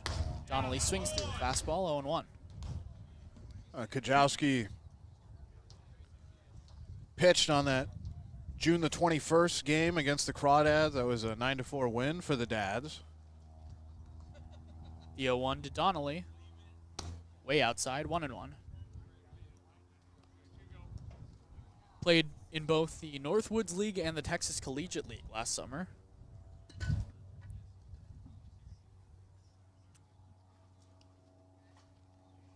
The 1-1. Way outside with an off-speed pitch, 2-1. That's a lot of summer baseball. 2 different leagues. It is a lot of summer A baseball. lot of travel, too. A lot of travel, especially in that Northwoods League. They travel Boy. a lot there. 2-1 to Donnelly, leading off the bottom of the 6th. On the inside edge with the fastball, 2-2. Donnelly does not like that call. And Donnelly not in love with that one. Kind of shakes his head a little bit. Thought it was in. He had to shuffle out of the way. The 2-strike pitch to Donnelly. Swing and a miss. Swings over the top of a changeup for the first out of the inning. Not a good start to the inning for the Crawdads, trying to come back a little bit in this one.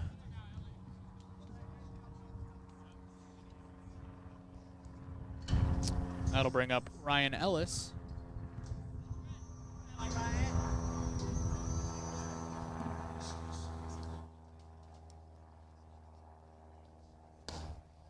First pitch to Ellis is a strike. 0-1. Ellis 0 for 2 on the day. Both times he's hit the ball to second base, a line out and a ground out. Kajowski delivers. Ellis hits this one foul off to the left, 0-2.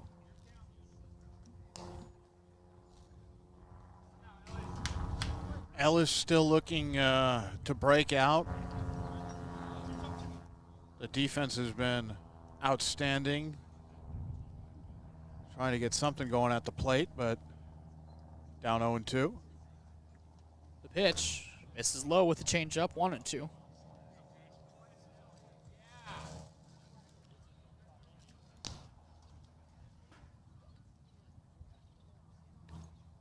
Five to 3 the score here in the bottom of the 6th inning. The Crawdads are trailing.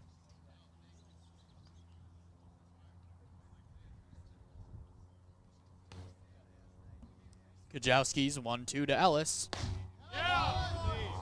Just off the inside corner. Kajowski thought he got him looking. Did not.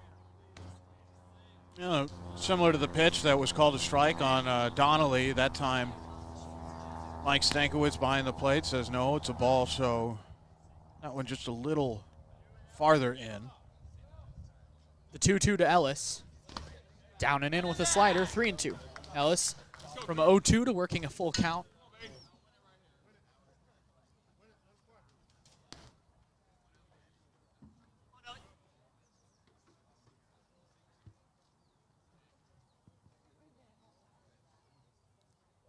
Kajowski peers in over his glove, takes a deep breath, now fires the 3-2. Ellis, high chopper, second base. Stahl takes a hop with it and fires quickly to first for the second out of the inning. Third baseman Matt Kajowski just finds a way to get outs. He does, and all 3 times Ellis has been to bat, he's hit it right to Drew Stahl. Now Matt King, who I think we all feel is right on the verge of a breakout. 0 for 1 on the day with a walk. King takes a slider in the dirt, 1-0.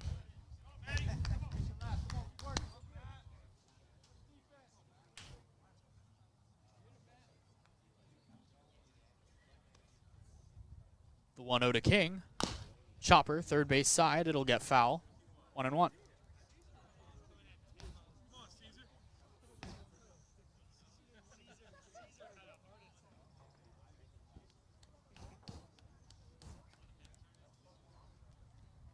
The tall, lanky Kajowski delivers.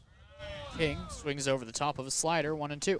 Crawdads at risk here of having the first time that they've been up to the plate without getting a base runner. The 1-2. Slider off the outside and low, 2-2. Nice take by King there.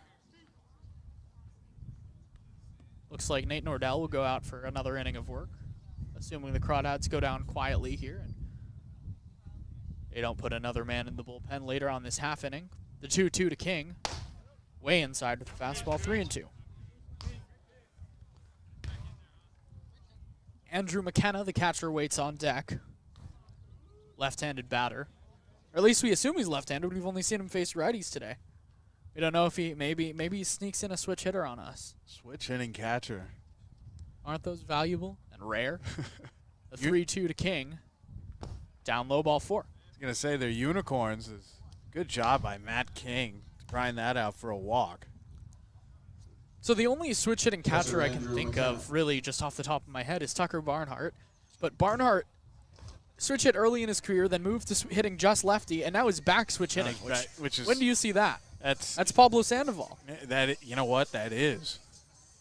Pablo Sandoval at one point was a switch hitting catcher and then moved to third base. To third base. Looks pretty good there. Underrated at third base. Way underrated. Especially when he was in his prime. First time we'll see Kajowski from the stretch. McKenna chops it up the middle. Ranging over and getting under his glove is Weissenborn, who is having a rough day at shortstop. An E6.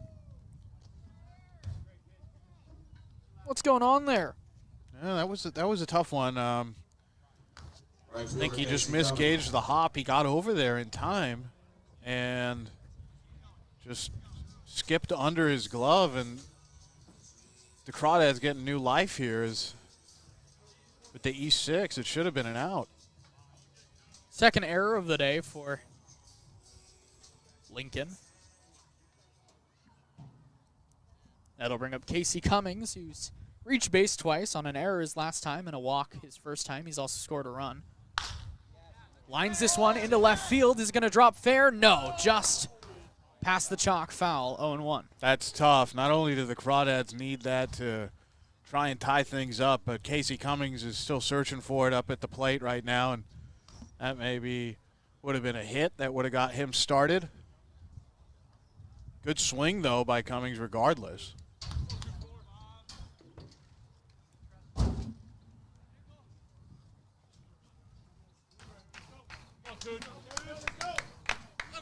So 0-1 to Cummings. Hit the ball pretty well down the left field line.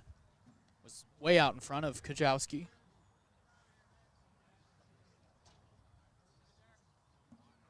Kajowski looks back to second. Now the 0-1 is a slider. Catches the outside, 0-2. Might be the nicest pitch that Kajowski has thrown so far. I mean, been doing pretty good, but that was a really nice slider. King on second, McKenna on first. 0-2 to Cummings. Kajowski, a high set, delivers. Fastball, chopped to third. Ranging over and making the play is the third baseman. The throw to first is low, and the first baseman drops it.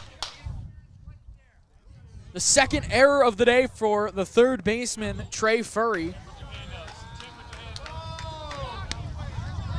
Why is he calling it an out? So he had it in the glove, then it fell out. They called it an out all the way, and even though it fell out there, I wonder if they're going to stay with the out call here, but there's no chance that should be an out.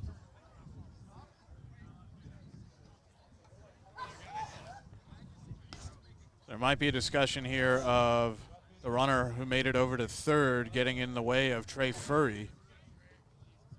Unbelievable. Yeah, and it's going to stay an out, so tough break for the Dads there.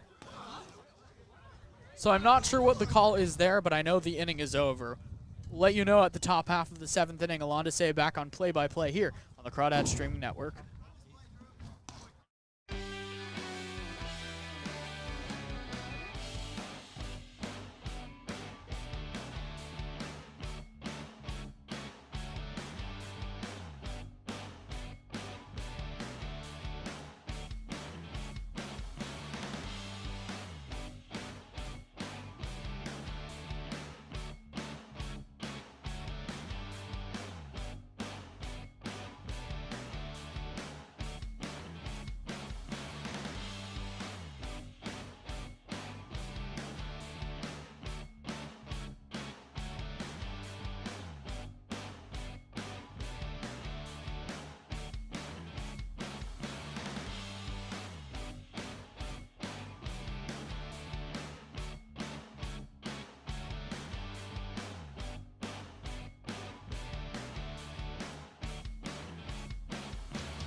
Off the top of the seventh inning for Lincoln. Back here in Danville, California, top of the seventh. It's going to be Trey Furry, Chase Stanky, and Nolan McCarthy. Pitch here to Furry is a little low in the count, 1-0. I think if McKenna sticks that one behind the plate, it could go the other way. Nordell still in the game for the Dads on the mound.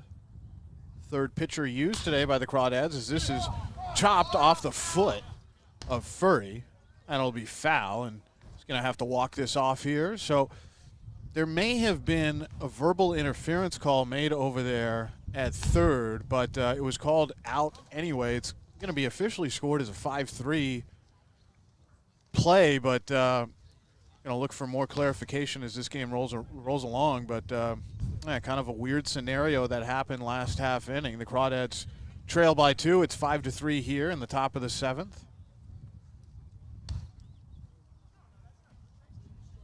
Looks like Furry's okay. The pitch from Nordell, and this misses. Trying to go with a breaking ball there, hit the outside. A little low. Pitch here, there's that same slider that misses in.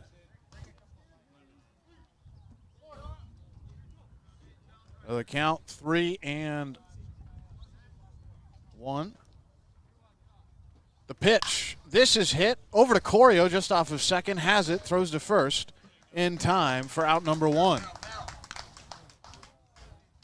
So good job of getting Trey Furry there. 4-3. He is now 1 for 4.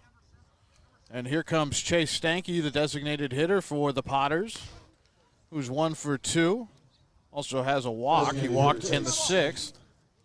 He was the first of 4 Colson Abel walks. I was going to say, didn't everyone walk in the 6th?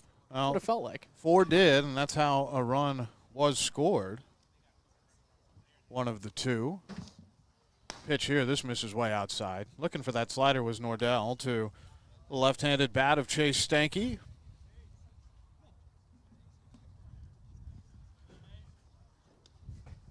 Stanky not catching today. This pitch is hit high into center field. Ranging over to his right is Schmidt, who has it for out number 2. Oh, Bit of a rough day in center field for Coleman Schmidt. He's, no errors officially on the day, but he's had some trouble tracking the ball. He had that ball go over his head for a double that I think he could have caught. He had a weird throw back into the infield later in the game, but that was a nice play. two-way after Schmidt able to make the routine play. Pitch here, there's that slider, and that hits the inner half of the plate for strike number 1. Down 0-1 is Nolan McCarthy, who struck out twice, once swinging, once looking, and he also popped up to Colson Abel. And he takes a big rip at this and misses on a pitch that's low. The count 0-2. Nordell steps off here. I'll step back on. Looking in for the sign from McKenna. Has it. McKenna setting up on the outside. And the pitch. And this misses away. Oh, there's a ball fired there by Nordell. Count 1-2. Nordell looking to get out clean here. The 1-2 pitch, and that's right there on the outer half for strike number 3. A good inning there from Nordell. Top of the 7th, uneventful for the Potters offensively. It is still 5-3. The Crawdads will be up to bat in the bottom of the 7th when we return here on the Crawdads Streaming Network.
Bottom of the 7th inning. Crawdads still down by 2. It's 5-3 Potters. Potters came into this game in 4th place, 5.5 back of the first place Healdsburg Prune Packers.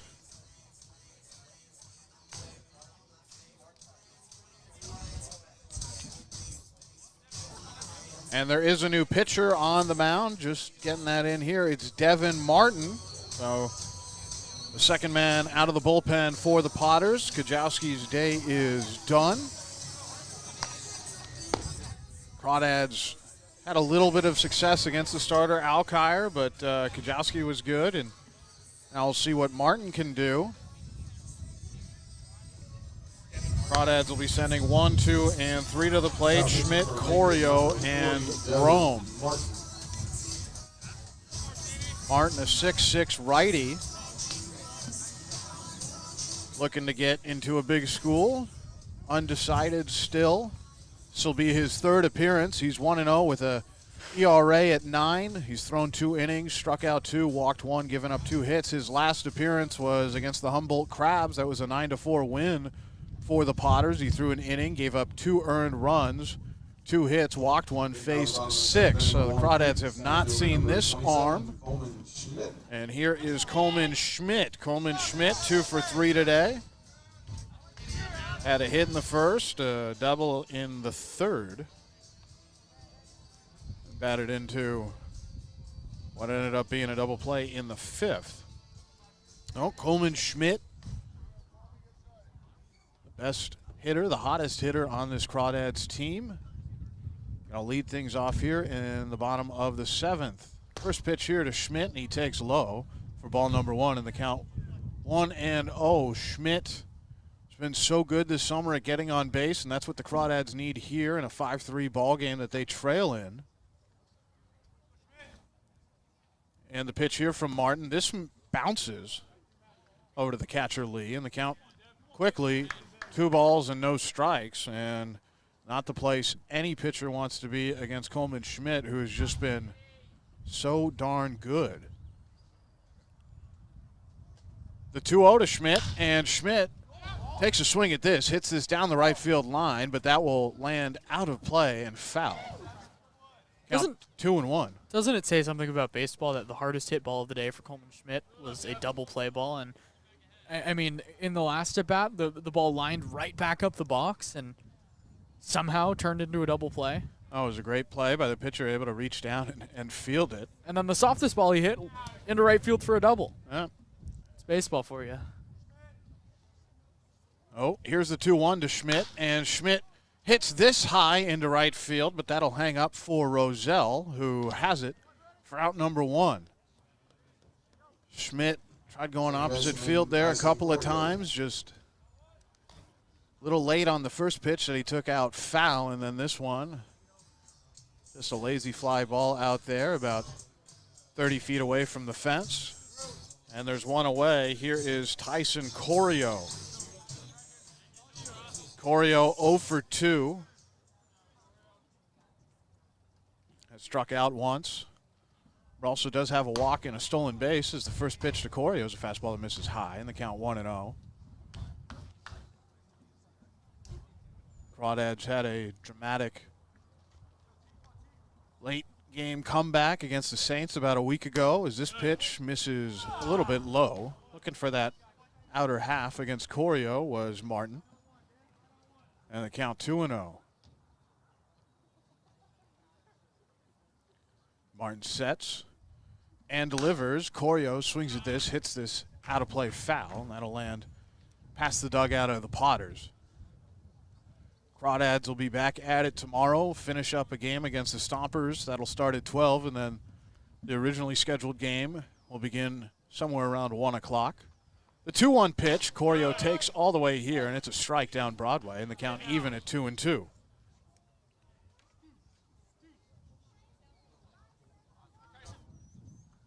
On deck, Ryan Brome. And the pitch to Corio. Corio takes here a breaking ball that misses low, and the count runs full 3-2. Just showing off that tremendous eye is Tyson Corio, as he so frequently does. Oh, the payoff pitch to Corio. Corio swings and hits this foul out of play again.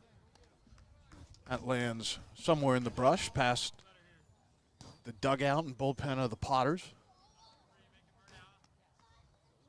So we'll see another payoff pitch here to the Crawdads' second baseman. Here it is, and this misses low and in. Corio draws his second walk of the day. Last time he was on base, he was able to steal second. That was back in the fifth, and here comes the big lefty bat of Ryan Brome. Brome, who has all 3 RBIs so far this afternoon for the Crawdads, is going to step in. He's 2 for 3. Also had a steal of third. And there's one away. The first pitch to Brome, and he lines this straight back up the middle, but into the glove of Weisenborn, who flips on to second, and the relay to first is in plenty of time. That's an inning-ending double play that Brome bats into. So 6-4-3 there in the scorebook. Crawdads not able to get anything out of the runner on first. It'll still be 5-3, top of the 8th, when we return here on the Crawdads streaming network.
Welcome back to Danville, California. Along to say, along with Austin Oda, it's 5-3 Potters in the top of the 8th. Still Nordell on the mound. Just want to remind everybody watching and listening to kindly press that like button, subscribe, and click that notification bell. Never miss a Crawdads game on the Walnut Creek Crawdads streaming network. Also, remember to follow the organization on Instagram as well as Twitter. Second baseman number 10, Drew Stahl. Nordell out here for some more work. It's going to be 6, 7, and 8. Drew Stahl leading things off in the top of the 8th, and he takes a first pitch strike on the outside. The count 0-1. Stahl, Weisenborn, and Matthew Lee. And the 0-1 to Stahl as he hits this foul into the dugout of the Potters. And there's 2 strikes up there.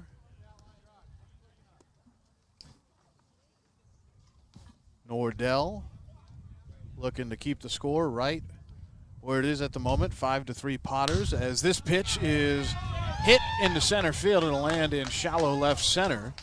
That'll be a leadoff single for Drew Stahl. Stahl now 1 for 3. Second time he's been on base. He drew a walk back in the 4th. Here comes Chase Weisenborn, who's 0 for 2. A couple of flyouts to center, but did walk in the 6th. Came around to score as well. One of those 4 walks that are on Colson Abel's line score. And Weisenborn shows bunt, a back pick attempt here, from McKenna. Not able to get the out over at first. The count 1-0. Let's call the ball. Yep. Just checking. I thought it was a strike, but I'm not down there. I pulled the bunt back in time and a little low. Here's the 1-0 pitch, showing bunt again is Weisenborn. And that one called a strike. Even though he pulled that back, that was in the zone, and the count even at a ball and a strike. Crawdads came into this game on a 4-game winning streak. Offense has not been as prolific as it had been over the past 4 games. Pickoff move here, sliding in safely, is Drew Stahl over at first. Still waiting on the 1-1 is Weisenborn. Matthew Lee on deck. Bottom of the order. The 1-1 pitch. There's a bunt that's laid down, but it's foul down the first base line, and the count 1-2. Not the result you want there if you're manager Ryan Stevens with the bunt on there from Weisenborn, and now he's going to be forced to swing the bat. It's interesting for me to see a bunt here up 2. I understand trying to move the runner up, but you know, I would think you want your guys to swing in this situation, especially in summer ball. Oh, the 1-2 pitch from Nordell, and called the ball there. A count 2-2. Nordell trying to paint that outside corner, maybe a little outside, a little too much outside to Mike Stankiewicz's liking, and the count even. 2 balls, 2 strikes. Nordell looking for the punch out. There's a slider that is hit hard into left field, but right at Brome for the first out.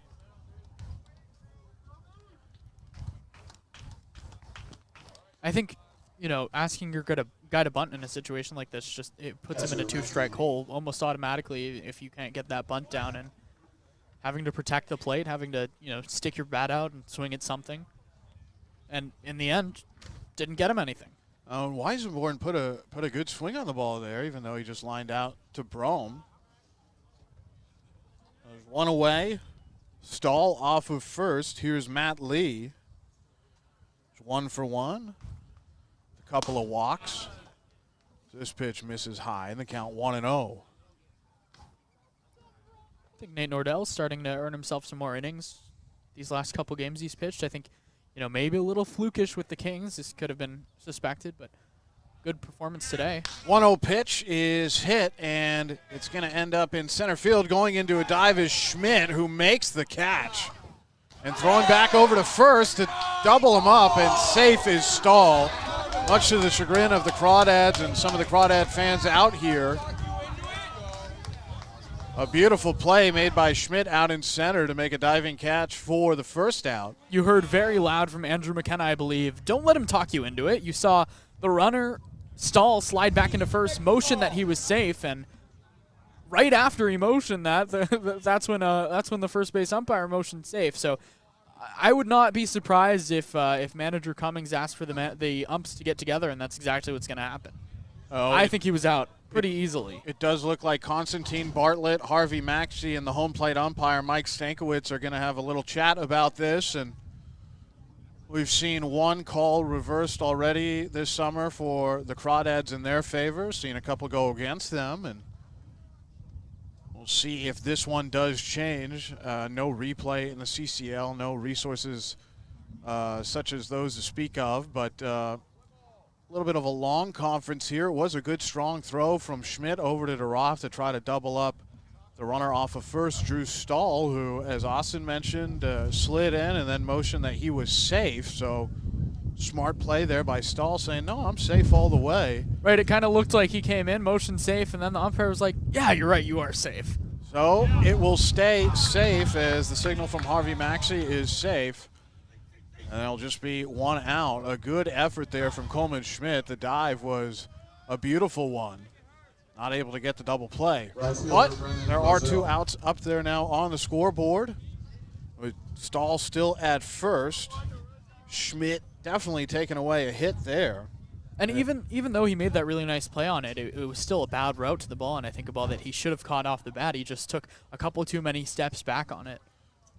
Brennan Roselle at bat, and now they got Stahl caught in the pickle, and is he out? No, he is safe at second. The throw from DeRoff over to the shortstop, Ellis. It's a little low, and Ellis kind of had to reach back to try to make the tag, and Stahl, lucky there, is looked like he was dead to rights, but he'll end up safe at second base, able to get himself into scoring position.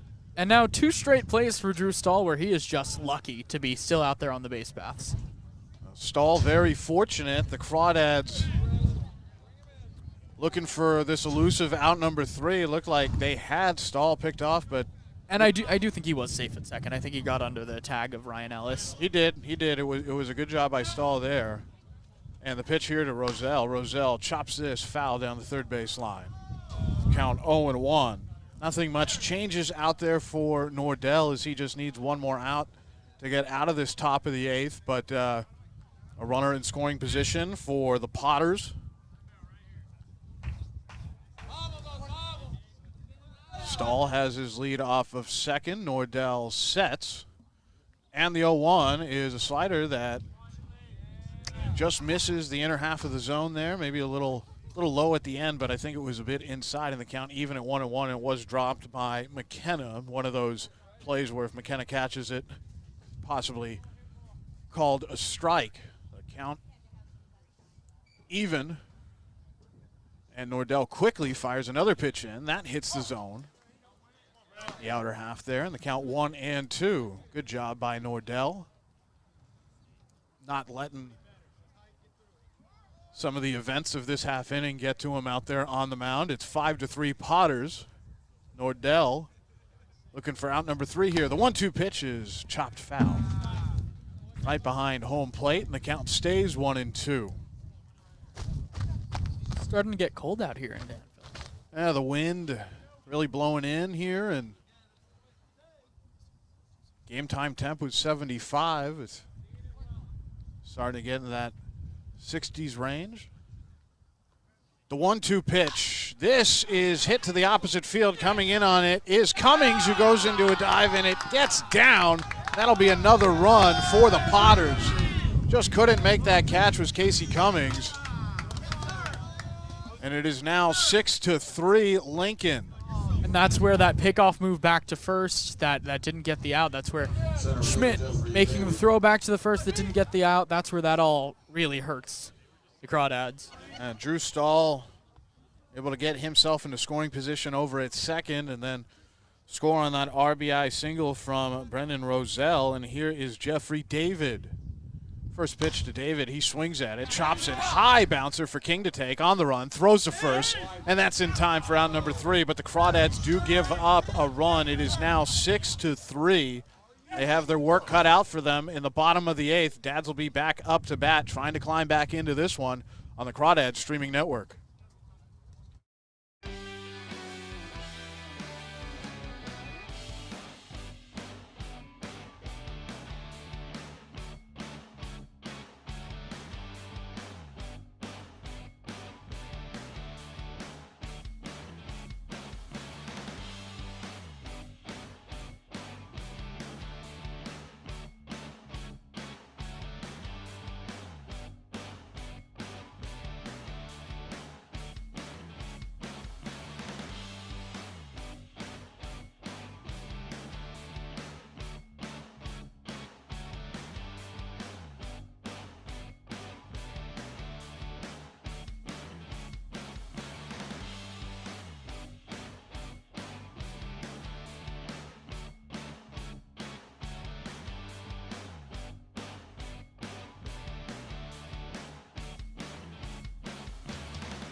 Bottom of the 8th inning in Danville, California at Monte Vista High School. The Crawdads down by 3, still in this, but going to need to get some runners on base and drive them in. The Dads will send up 4, 5, and 6. Brian Duroff, Joey Donnelly, and Ryan Ellis. Duroff 1 for 3 this afternoon, and this afternoon quickly turning into this evening now. As sun's still out here, but game started at 4:05. It is now 6:50 p.m. So Duroff gonna try to get on base. He had a hit in the second. Still Devin Martin on the mound for the Potters. Righty against righty. The first pitch here to Duroff. Duroff takes on the inner half, and it's a little inside there, just a touch in, and the count 1-0.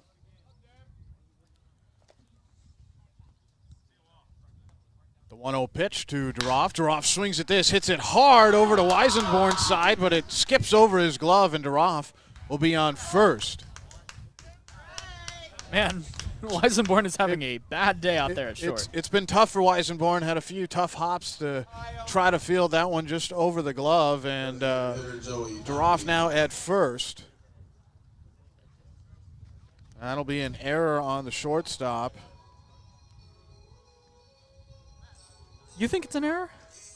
Looks like a play that Weisenborn could make. It was a tough hop, and it looks like the official scoring is actually going to be a hit. So a hit for Duroff, and here comes Joey Donnelly, who is 0 for 3, struck out in the 6th, his last at-bat. First pitch to Donnelly. He takes a big cut at it and fouls it out of play, and the count 0-1. So we're all very familiar at this point about the Joey Donnelly walk-up music saga. Our assistant GM, Daniel, just came over and told us to change it, and I asked if Joey asked, and Daniel said, no, I'm doing this for his own good. This pitch in there, and the count 0-2. Able to paint the outside black there was Martin. And down in the count is Joey Donnelly, today's designated hitter for the Crawdads. Donnelly looking to stay alive. The 0-2 pitch, Donnelly able to fight this off foul, and the count stays 0-2. So Kavar's Tears for about, I don't know, we're in the bottom of the 8th, so for about 8 innings now has been taking swings right outside the dugout. I think he wants to get in this game, and I wonder if the Dads get a couple runners on, if they'll use him in a pinch hit situation. The 0-2 pitch to Donnelly. Donnelly hits this foul once again down the first base line, and it would be interesting to see if Kavar's Tears does come on to pinch hit. There is some flexibility today with McKenna at catcher. Possibly if he gets to that spot, Tears could come in, or he could even pinch hit for Casey Cummings. The 0-2 pitch, and this is fouled back out of play, and the count 0-2. Yeah, I think he would almost definitely come in for Casey Cummings in that 9 spot if they were to get some runners on. Though Cummings has, seen the ball pretty well today. Cummings has been on base twice, once because of an error. The 0-2 pitch again. This is down in the dirt. Good job blocking it there by Lee. And a count, a ball and 2 strikes. Nobody out. Duroff able to lead things off here in the bottom of the 8th with a single.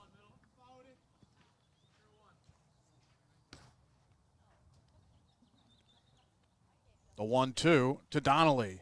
Donnelly goes after this. It was a pitch that was a bit outside the zone there to the lefty Donnelly, away from him. Was able to make enough contact to foul it away. Count stays 1-2. Donnelly came in hitting .300. Averages dip below that mark. The 1-2 pitch, Donnelly checks this. This is high and away. No appeal here. And the count even at 2 balls and 2 strikes. Good job holding up there by Joey. And he'll see another pitch. First time in a while his average has dipped below that 300 mark.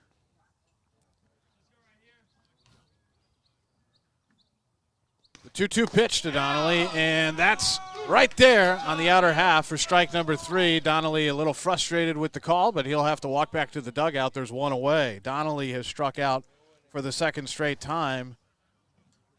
And here comes Ryan Ellis.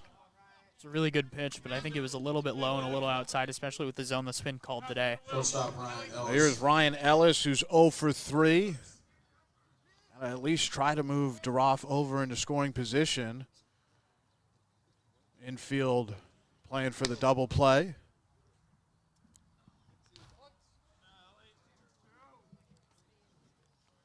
The first pitch from the righty Martin to the lefty Ellis is a fastball that misses. And the count 1-0.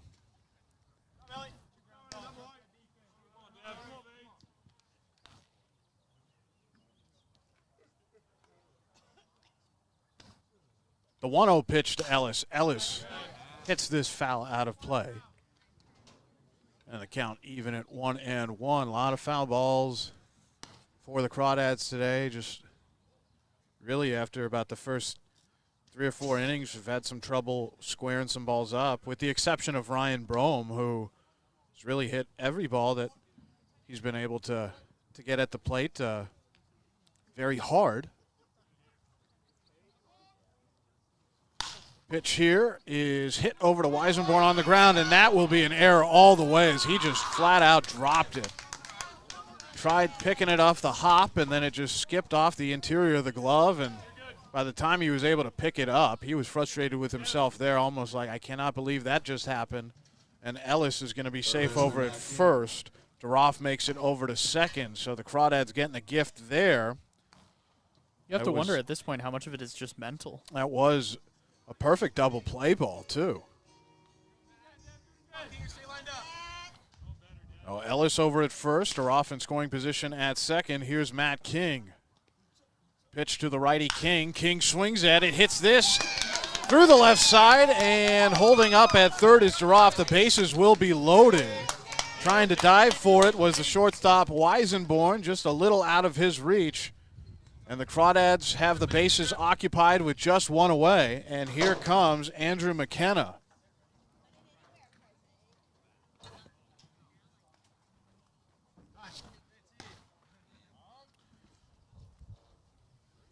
So a couple of hits for the Dads this half inning. The error on Weisenborn that let Ryan Ellis get on, and Andrew McKenna, who is 0 for 3, has a chance here to be a hero, drive in some runs in his first game played for the Crawdads this summer. Short mound visit there. Ryan Stevens jogged out just to try to settle down his pitcher, Martin, who now is going to have to work out of some trouble here. Duroff, the closest to home plate, just off of third. This would be a big situation for McKenna to come through in his first game.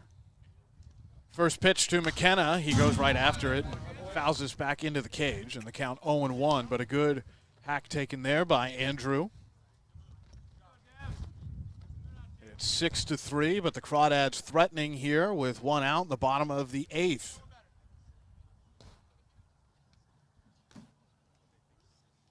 The 0-1 pitch, and this misses low. The count even at a ball and a strike. I think it's pretty imperative that the Crawdads put on at least 1 run this inning, and really optimally 2 or 3.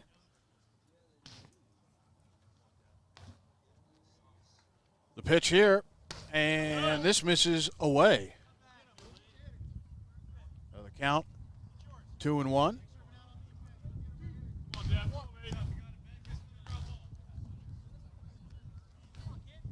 McKenna in the driver's seat. And the pitch. McKenna hits this hard, and it gets by the first baseman, Walden. 1 run will score. That was a laser straight over to Walden. That's going to be an RBI single for McKenna, and the Crawdads now trail by 2. It is 6-4.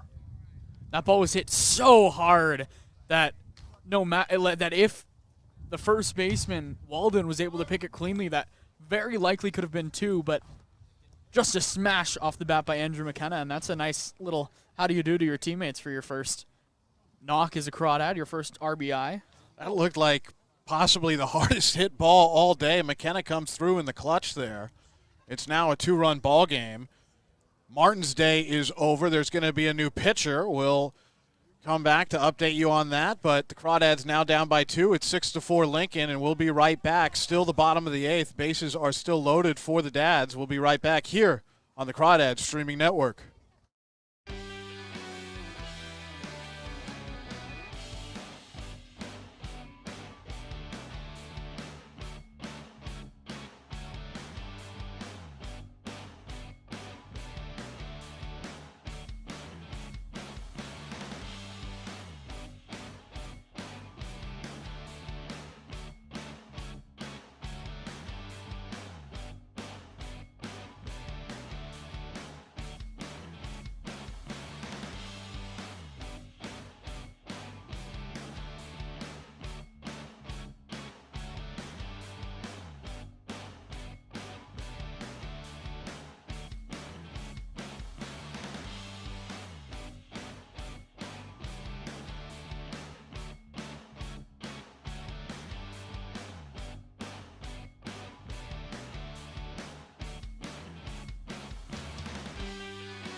Still the bottom of the 8th. There is a new pitcher on the mound for the Lincoln Potters, who are ahead 6-4, but the Crawdads have the bases loaded with just 1 away. Andrew McKenna able to just drive in a run for the Dads, get them a little bit closer.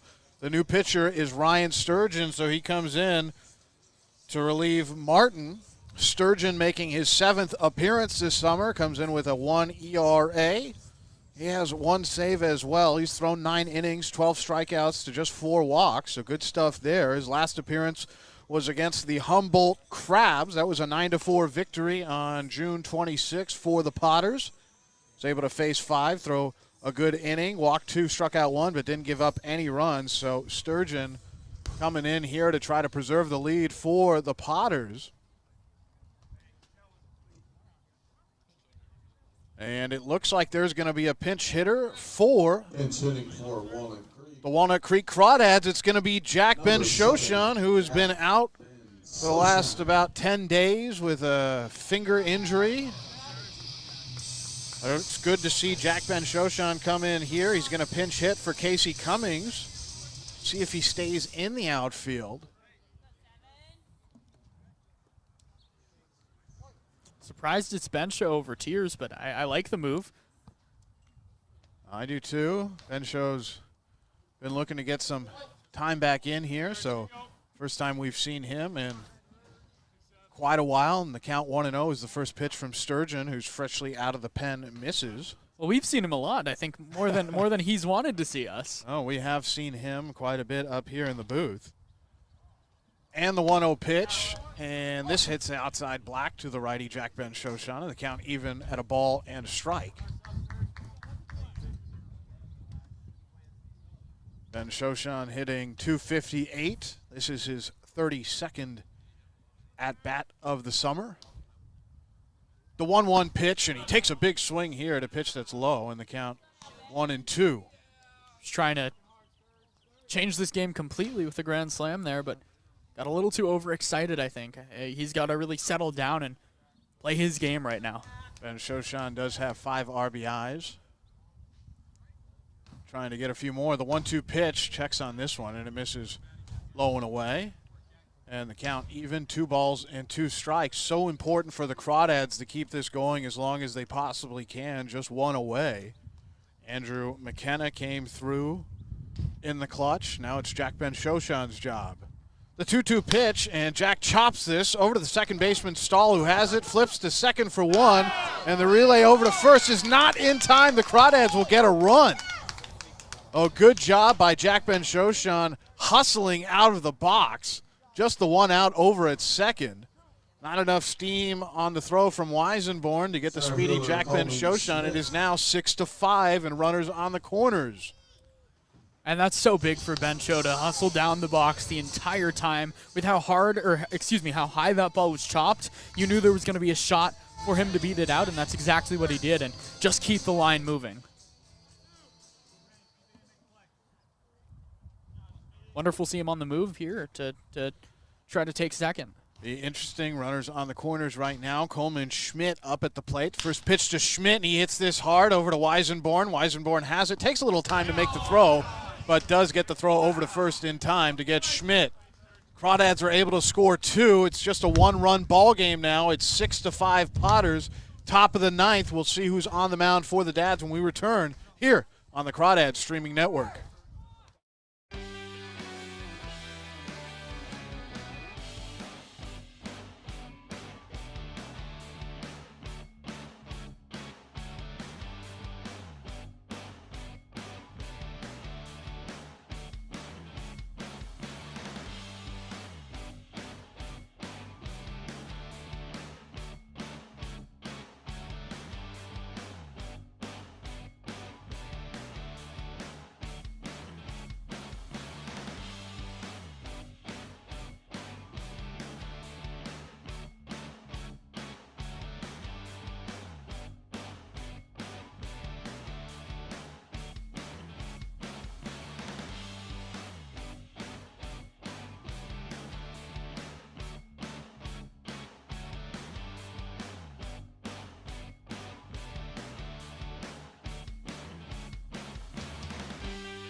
Top of the 9th inning, just a 1-run ball game now. The Crawdads able to get 2 in the bottom of the 8th just moments ago. It's going to be Diamond Loosely on the mound for the Dads. Saw Diamond pitch a couple of days ago, so see what the young man who is getting ready to be in his second appearance has for the Dads, and manager Brant Cummings showing some faith in him, just putting him in after he just threw on June the 28th in that 4-3 victory against the Mudcats. Loosely was able to pitch 2 innings, gave up a hit, a walk, had 2 strikeouts, faced 7. Still to give up a run is Diamond Loosely.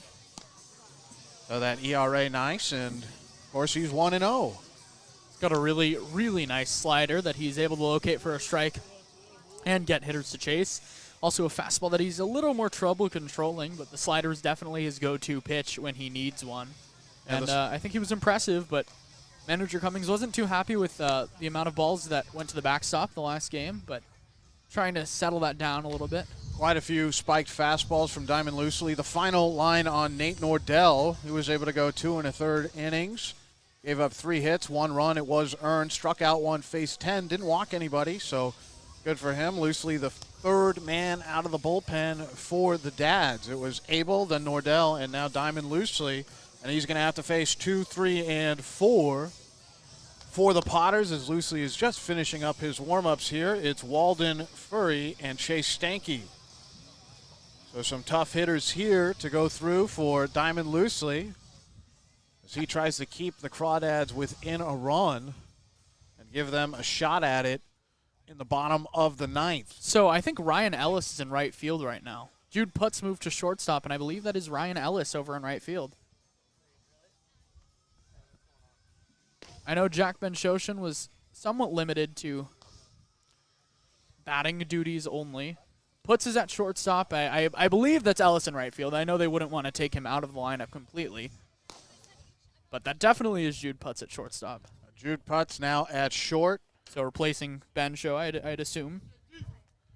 Ben Show able to swing the bat, but not all the way healthy yet to confidently be in the field. So Ryan Ellis out over in right. So a couple of switches there. I really can't tell if that's Ryan Ellis in right field. I think it is. Oh, I'll take my word for it. Now getting confirmation here that it is Ellis. Oh, here is Walden. The first pitch to Walden is a fastball there from Loosely on the outer half, and the count 0-1. Good job there from Diamond. Just waiting to see when he throws that first slider that has been so good for him.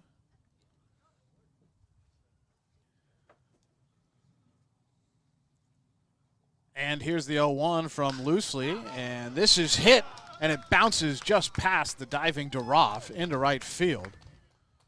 That's a leadoff single to start the top of the ninth for the Potters. I can confirm it is Ryan Ellis in right because you know the way he throws. He has that very distinct throwing motion.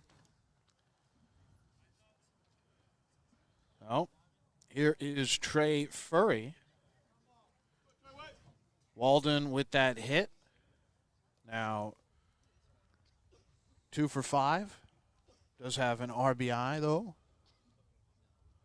Pitch here to Furry. He shows bunt. The back pick attempt there from the catcher, McKenna. Just a little high there on the throw was McKenna. Otherwise, pretty smart play. Almost got Walden there off of first. The count 1-0. I've been very impressed by Andrew McKenna so far. Oh, he's looked great behind the plate today for the Dads. Showing bunt again is Furry, and he pops this one up foul.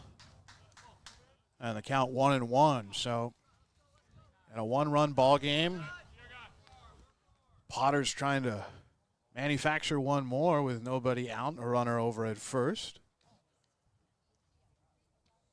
Interesting, though, Trey Furry has been such a good hitter for them. Almost just taking the bat out of his hands after a throw over to first. Wonder if he'll show bunt again. And already showing bunt. The 1-1 pitch. Here it is, and that hits the zone, and the count 1-2. Furry just not agreeing there, and some chirping from the dugout of the Potters, and the count 1-2. It looked right there. That was a good slider there from Loosely.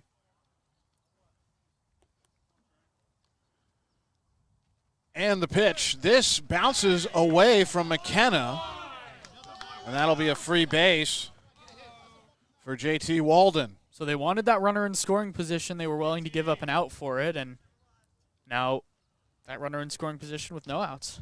Oh, Walden over at second in scoring position. It's a 2-2 count. Don't have to waste a bunt for it. And now Furry, you think he'll get to swing the bat. Loosely looks back to second. The pitch. This just misses the outside black, outside, as signaled by Mike Stankiewicz. And the count runs full. 3 balls, 2 strikes. Loosely at risk of walking Trey Furry here. Still looking for out number 1 are Loosely and the Dads. And time called here by the hitter Furry. It's granted by Stankiewicz. He'll step out, readjust, loosely, ready to go.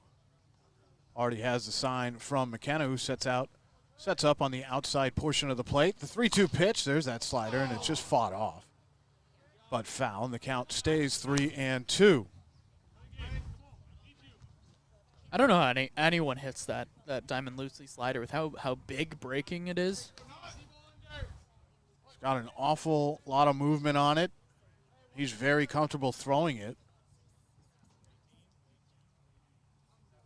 Loosely. Sets, looks back to second a second time, and the pitch. There's that slider. This is popped up very high into shallow center. Running back on it is Corio, and he has it for out number 1. A good job of pitching there by Loosely, able to induce a big pop-up. And here comes Chase Stanky. Does the same job as a strikeout in that situation. Should ease some of the pressure out there as well. Still a runner in scoring position. That's Walden at second. Here's the designated hitter, Chase Stanky. Has a hit today. He's been on base a couple of times. Walked in the 6th. Was eventually walked in, came in to score. But he's 1 for 3. First pitch here to Stanky, and he fouls this back. Ricochets off of McKenna, and the count 0-1.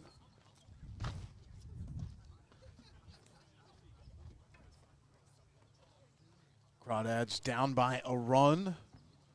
Loosely getting the call here to get the Dads into the bottom of the 9th within striking distance. And time called here. And now McKenna is going to go out there to talk to Diamond Loosely. Just get some signals in order here. Crawdads in second place coming into this game. Lincoln in 4th, 5.5 games back of first place Healdsburg.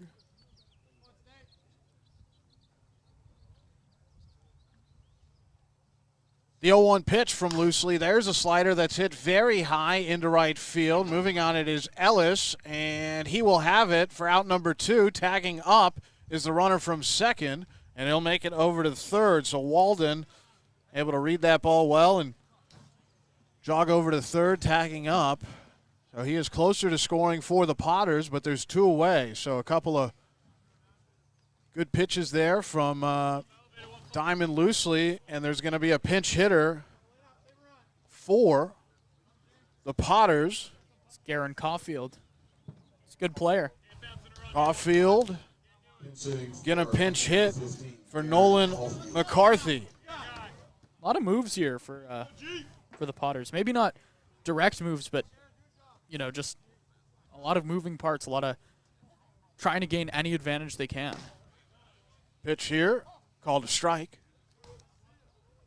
The count 0-1. Caulfield pinch hitting for McCarthy. This will be his 25th at bat.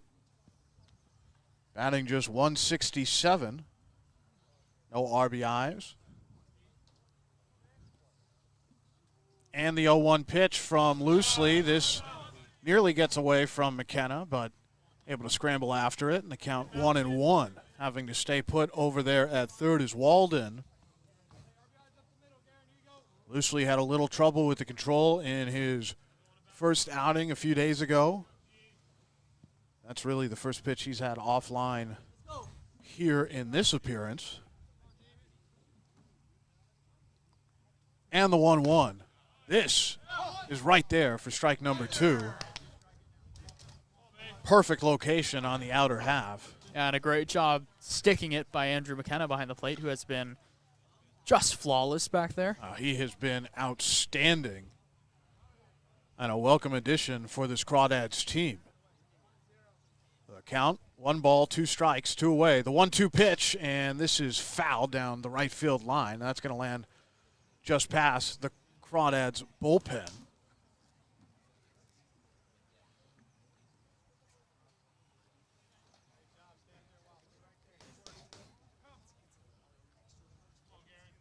It's 6-5. Potters. Diamond loosely, trying to keep it that way. Get the Dads into the bottom of the ninth. The 1-2 pitch. There's that slider, and that hits the zone. Sit him down loosely, and the Dads still within a run. The Potters have a runner over at third, stranded, and it's just a one-run ball game. 6-5 Potters. Crawdads looking to tie it up and maybe walk off with this thing in the bottom of the ninth when we return here on the Crawdads Streaming Network.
Bottom of the ninth, 6-5 Potters. The Crawdads are going to send up Corio, Brome, and Duroff. Sturgeon still on the mound trying to close this out for Lincoln. Crawdads came into this game winning 4 in a row, trying to extend the winning streak to 5, but going to need some good batting here in the bottom of the ninth. About a week ago, the Crawdads were able to get a walk-off victory. That was on Saturday against the Arroyo Seco Saints. Big walk-off grand slam from Coleman Schmidt, and Tyson Corio getting ready to step in here. He's walked a couple of times, but he's 0 for 2. He struck out in the third, heading to a 4.63 double play in the first. Would take a lot for Coleman Schmidt to hit again in this game. And I don't think Coleman Schmidt is going to get a chance to come up, but you never know. Pitch here to Corio is a slider that starts outside, comes back in for strike number 1. Corio has done a pretty good job of getting on base in his last 2 at-bats, able to draw a couple of walks. Second pitch here, this misses in the count even, a ball and a strike. Ryan Brome, who has been the best batter for the Crawdads today, on deck. Corio, the tying run at the plate right now. There's that slider once again on the outside black, and it's a strike in the count 1-2. Sturgeon going to that pitch, and we'll see if he sticks with it exclusively here as he lets the right arm hang. Quickly, he readies. And the 1-2, this misses high and away. And the count 2-2. This is a situation where Tyson Corio just has to get on base any way possible because with his speed, you know, if he takes a walk, gets a single, I would not be surprised if he were to go and try to take second. The 2-2 pitch. Corio tries to go to the opposite field with this, but it's speared by Furry just off of third. And there's one away. Left fielder Ryan Brome. Made nice contact with it, tried to do his thing, and, you know, that sinker from the side slinger goes towards the outer half of the plate for Corio, and he took it right where it was pitched, just right at the glove of Furry. Furry did a good job getting in position, able to make a good play on the ball. A nice pitch there. Tough luck for Corio. Here's Brome. Brome takes a big cut at the first pitch he sees and fouls it back out of play, and the count 0-1. And Ryan Brome's kind of in that same spot where he just has to get on base, and I would not be surprised if with his speed and with Brian Duroff on deck, if he tries to push a single into a single and a steal. The 0-1 pitch to Brome, and this misses away, and perhaps a little low as well. And the count 1-1, a ball all the way no matter what. But he also hasn't taken his walk per game today. Oh, that is the one thing missing for Ryan Brome. It's weird. The 1-1 pitch, Brome takes here. There's that slider, but it misses away, and the count 2-1. So you mentioned it. He hasn't walked yet, but ahead here, and we all know the attitude that Brome has up at the plate. He just wants to be productive. The 2-1 pitch, Brome swings, hits this, a little looper. Will that drop in center? It does not. A great play there made by Jeffrey David, able to reach down near the shoe tops and make that catch, and there's 2 away here in the bottom of the 9th. 2 very hard hit balls for the Crawdads, and just some bad luck to this point, not being able to find any grass. Especially that play, if that gets down, with how weird the grass is here, that could have gotten by the center fielder David, but to no avail. Oh, here is Brian DeRoff. He is the tying run. He is in the batter's box. But he is also the last chance for the Crawdads, who do not want to see their winning streak come to an end. DeRoff will try to keep this game going. First pitch to DeRoff. He takes low and away, and the count 1-0. So a good start there for the Crawdads' first baseman, getting ahead in the count. DeRoff 2 for 4 today. Couple of singles.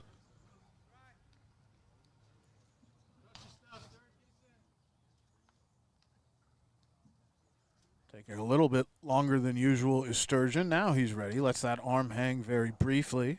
Sets. And the pitch. This hits the outside corner for a strike.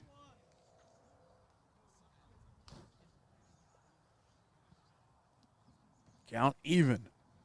DeRoff waving the bat. The pitch. This bounces up to the catcher Lee. And there's 2 balls and a strike now with 2 outs. On deck, the powerful bat of Joey Donnelly. Sturgeon trying to avoid seeing that lefty-righty matchup. Wants to deal with DeRoff right here, but he's behind in the count. 2-1. The pitch. There's that slider. This dips low in the count 3-1. If I'm DeRoff here, I'm absolutely taking all the way. Even it's got to be in one spot, and he has to know he's going to hit it out of the ballpark. Oh, here's the 3-1. DeRoff takes, and that's called a strike on the inner half. DeRoff thought it was a little bit low, and the count runs full. 3 balls and 2 strikes, a little low, a little in, but the count is full. DeRoff looking to fight, looking to stay in this. The payoff from Sturgeon. DeRoff takes, and that is outside. He draws the walk. Good eye there from DeRoff. That was a close pitch, but he'll be on first, and here comes Joey Donnelly. And I think that was a give-and-take one from the home plate umpire. The 3-1, I think, was very far inside and a little bit low as well. And the 3-2 was much more close to being a strike than, in my opinion, the 3-1 was. And the Dads are alive. Here's Joey Donnelly with DeRoff just off of first. Donnelly 0 for 4 today, has struck out twice. But he does have some power. The first pitch to Donnelly, it bounces up to Lee, and count 1-0. That slider low in the dirt. And now Lee's going to go talk to Sturgeon. And they just want to make sure they're on their P's and Q's. And Donnelly, who was swinging a pretty good bat coming into this ball game, 0 for.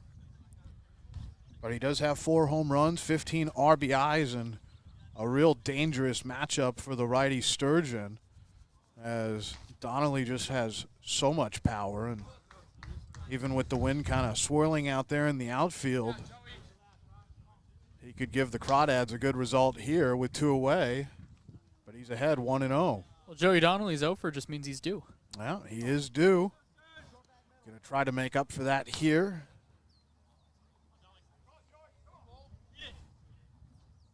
One 1-0 pitch upcoming from Sturgeon as he is set. And the pitch. Donnelly chops this into the ground. It's going to be bobbled by the first baseman, Walden, and Donnelly is safe. A high chopper there and then a bobble by Walden, and that's an error on the first baseman. I think they're going to give it a hit because no one was covering in the first base bag. Well, the pitcher, Sturgeon, did take a long time to get over there. He'll take the one for. And you and I were both saying error, Austin, and that's actually ruled a hit. So, okay. Donnelly will take it. He has a hit now, and the Crawdads have 2 runners on. Expect Walden to make that play. So here is Ryan Ellis. First pitch to Ellis. This misses low. And the count 1-0. Trying to frame it there was Matt Lee. Seen some shaky plays on the infield today from the Potters. They've committed 3 errors. That last play was not an error, however. The 1-0 pitch. Ellis takes here. This misses outside. Now he is ahead 2-0. The tying run at second. There are about 3 errors, but about 6 that could have gone for errors. Some generous scoring here up in the booth. Friendly score keeping. The 2-0 pitch to Ellis. Ellis takes a big hack here, but fouls this out of play. The count 2-1. Every pitch becoming more and more stressful for Sturgeon out there on the mound. Outfield's in, trying to, if there's a single, cut off any run at the plate. 2 runners on, the 2-1 pitch, and Ellis swings at this and fouls it back into the backstop. The count 2-2. Ellis looking for a pitch that he can drive into a gap. Has a good amount of room to play with up the middle. The second baseman stall shaded right in between first and second base. Weisenborn playing a little closer to second base. The 2-2. Ellis takes here. This misses. Ellis not going to go after that. Whew. And there's going to be a payoff pitch. And this is a high leverage situation for Sturgeon as well as for Ellis in the batter's box. Crawdads down by a run. The tying run at second. 2 runners on.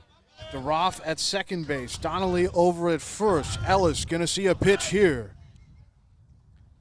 The 3-2. Ellis swings, hits this high and deep to right field. Moving back on it is Roselle, and that ball is gone. A walk-off 3-run blast for Ryan Ellis. The Dads walk it off and win. The Dads with their second walk-off victory in 6 days, and they are hot. Ellis throws the helmet. He is mobbed at home plate, and he is the hero this afternoon. That is 5 in a row for the Walnut Creek Crawdads. They win this 8-6. The Dads are hot. The Dads are hot indeed. What a bang, a huge blast. The man that manager Brant Cummings always says has thunder in his bat, and Ellis has his second home run of the summer. Ryan Ellis, walk it off, baby. Wow. That was fun. We have seen some incredible baseball from the Crawdads and some incredible clutch hitting. I mean, what a wonderful way for Ryan Ellis to walk it off. That is 5 in a row for the Dads, and it just seems like it doesn't matter, you know, how late it is in these ball games. Austin, the Crawdads are able to just find a way to win these games. There's magic in the Crawdads right now. I don't know if you believe. I know you don't believe in luck, but magic. You know what? Magic, that might be real, and I might have to start believing in luck. They are just so fortunate right now. Things are going their way, and you know, I wonder who our player of the game is going to be. Austin, I know, manager. I'm thinking Ryan Ellis. I know manager Cummings selects it, but it'd be tough not to give it to Ryan Ellis. So Ellis, the hero here. The Crawdads win 8-6, a huge walk-off victory, the second for the Dads in 6 days. They had the off day yesterday, unscheduled off days. There were some scheduling issues on a game that was supposed to be played against Healdsburg up in Healdsburg. Thought that might break up the momentum a little bit, and it looked like the Potters were on their way to a victory. At one point it was 6-3, but then the Dads clawed back into it. Top of the ninth, scoreless, and then the bottom of the ninth, the big banger from Ryan Ellis. He is the hero. So the Crawdads win just in heroic and outstanding fashion. Just a huge blast. Schmidt's been a hero. Now we see Ellis with a walk-off here in a week, and it's just been some good baseball for the Crawdads. As they win this game, they improve to 13-7 overall. They are now 7-5 in league play. The Potters are now 17-11 overall, just 5-9 against CCL North teams.